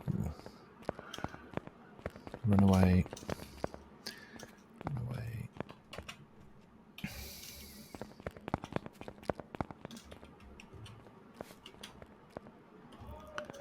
So I think if I get out of range, although he's just chasing me really well, I may not be able to get out of range unless I get on the horse. That might be the way of doing it. I think my health is actually huge on my character. But I can change that.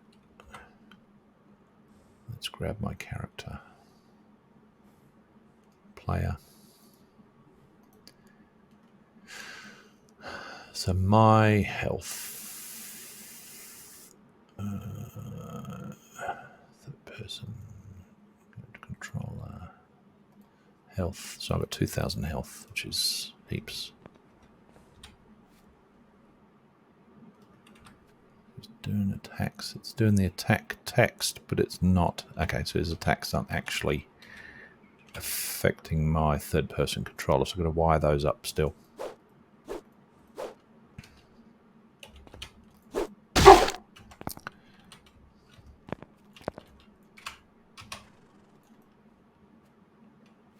What's wrong? What are you doing?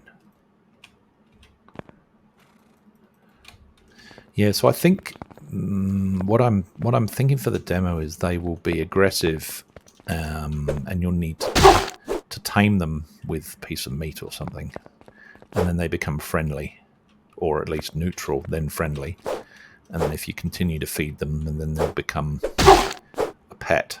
But if you hit them, they will maybe run away, avoid you, and affect your reputation with the wolf faction, which means that if you kill one of the wolves, then I've killed him. That if you kill one of the wolves, then maybe your reputation effectively with that faction will be reduced, which will be harder for you then to train the other ones that are in the faction.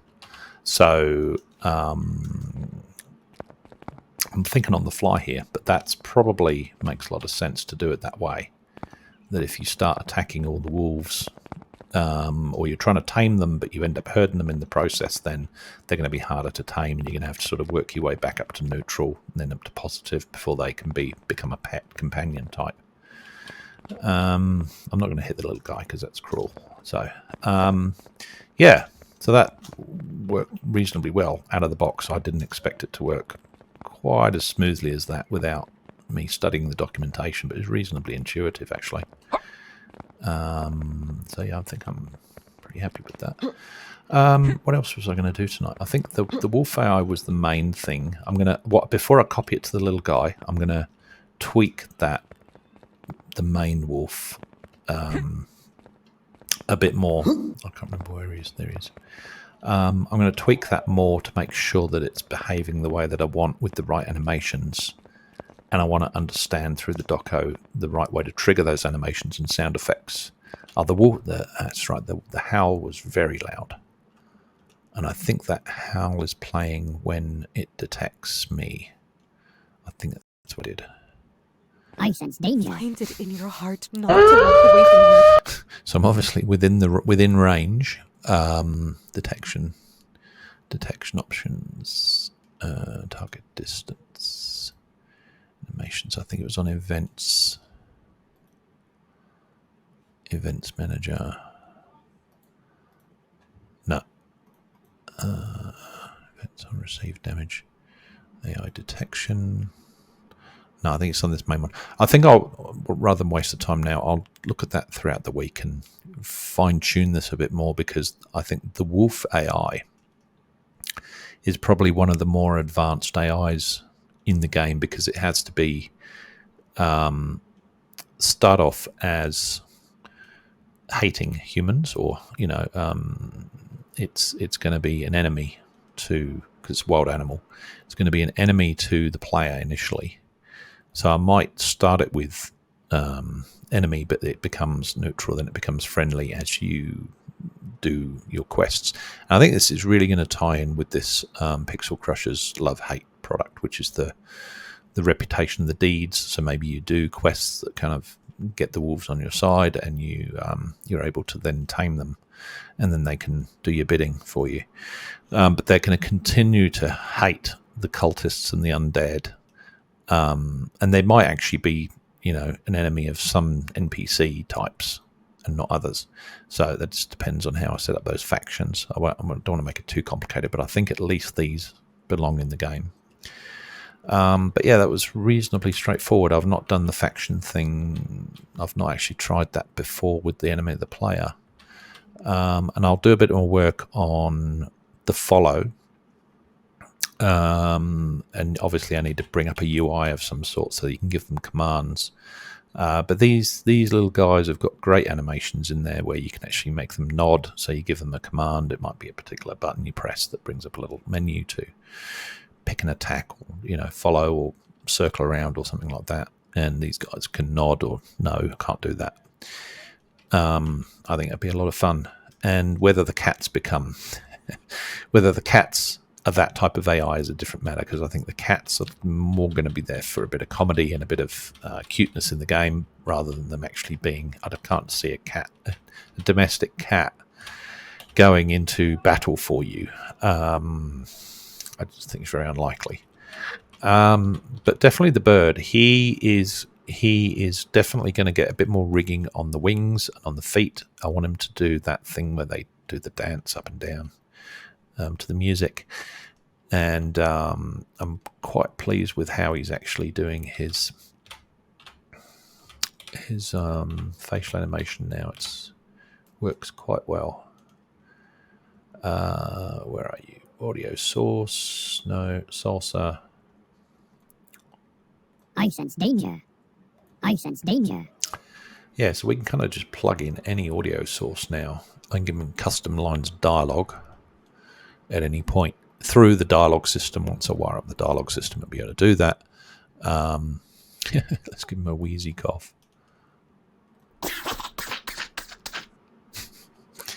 Phlegmy cough. Sounds like COVID. Custom lines. So there's a whole... Oh, they're undead. Yeah, let's not do undead. Let's do the high elf. High elf custom lines. I'm really excited to get the dialogue written for the game, because this is where the comedy will come in, and having these characters pre-rigged and then just playing in the audio for the first time is going to be an awful lot of fun. Okay. Let's take the stereo pan down a bit to the middle. Face my immortal wrath! I think his speed is a bit high. Yeah, there we go. Face my immortal wrath! Shoot them down. Shoot them down! I think he's a bit funnier if he speaks a bit quicker. Shoot them down! Yeah, a bit more too. I think it was about right. Shoot them down! Unbreakable. A lot of fun to be had with this. You fools! You know not what you have unleashed. I love that.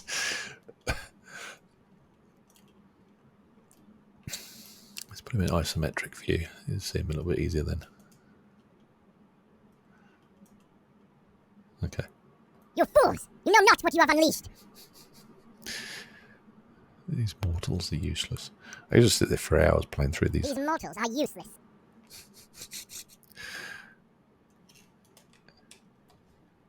You mortals live such meaningless lives. Great fun. Absolutely great fun.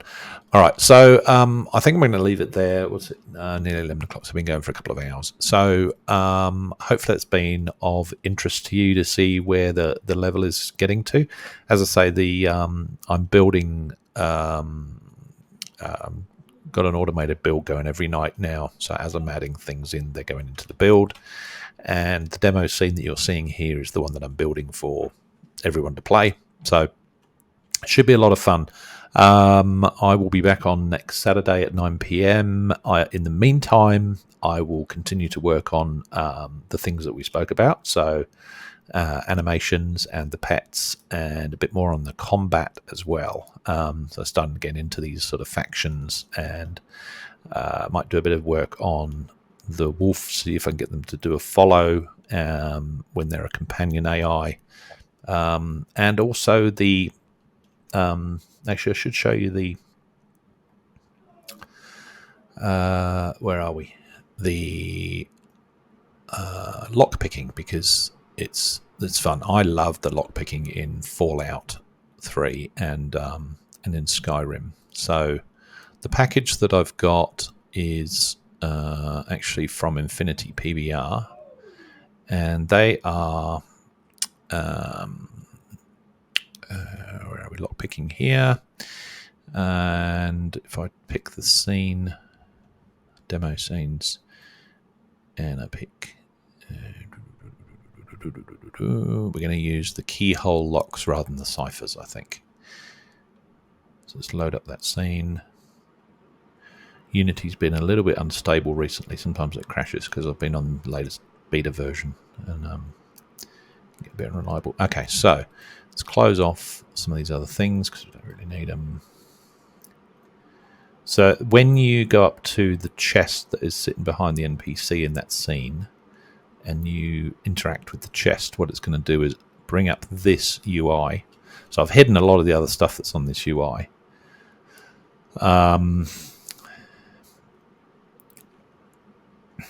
But it's pretty much the same as how you would get it in Skyrim or something like that. So you can view your lock under different sort of lighting conditions. At the moment, you use your cursor keys to kind of move it left and right.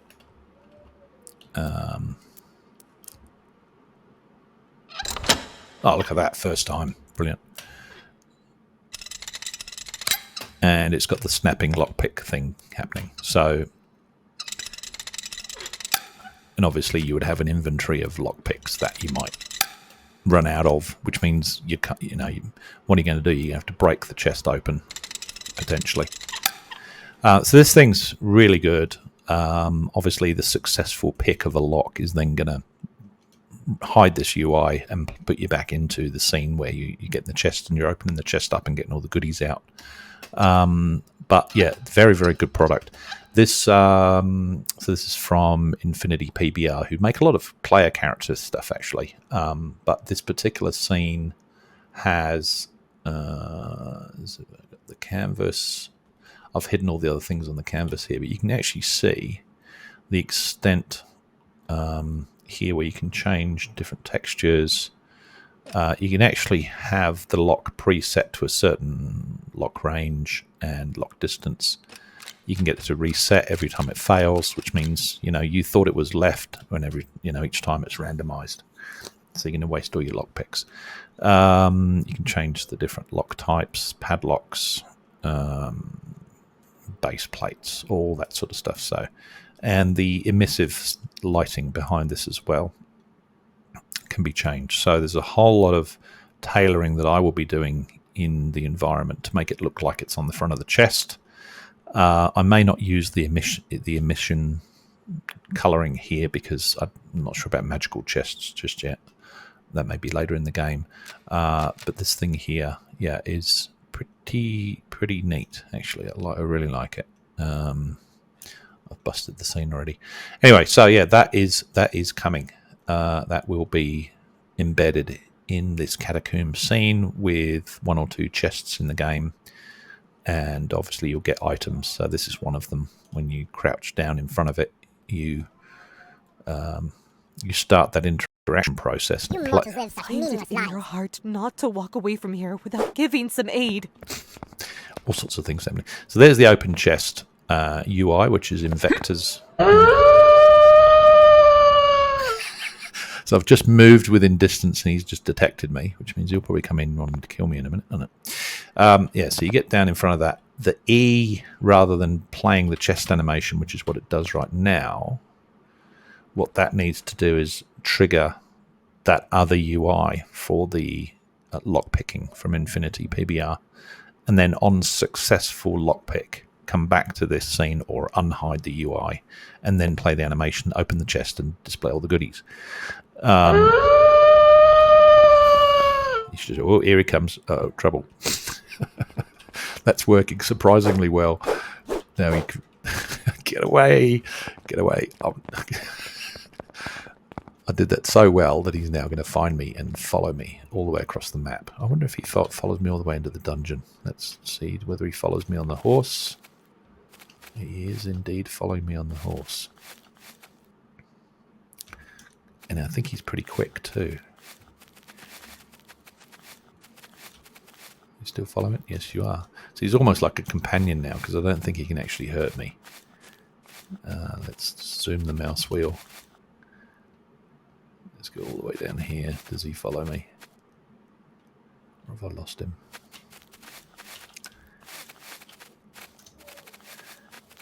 I might have got outside his detection range now. Oh yeah, there he is.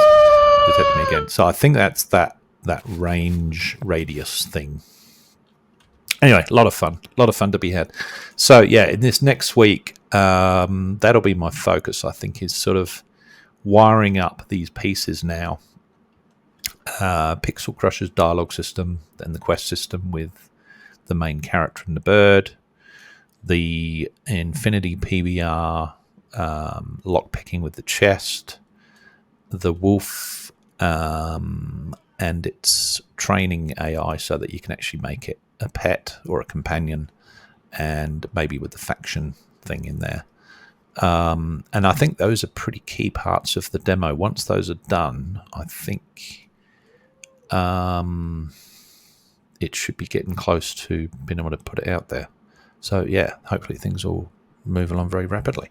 I hope this has been of interest to you. This is Unity. I could have used Unreal, but a couple of years ago I was sort of experimenting with both products and decided that Unity was the platform I was going to go with. So, and that's where I've invested all my time. But yeah, this is Universal Render Pipeline. Looks pretty good. I'm pretty happy with it. It certainly runs a lot better on this machine than my old one. So yeah, if you have any questions, please feel free to reach out to me, contact@zarktorstudios.com.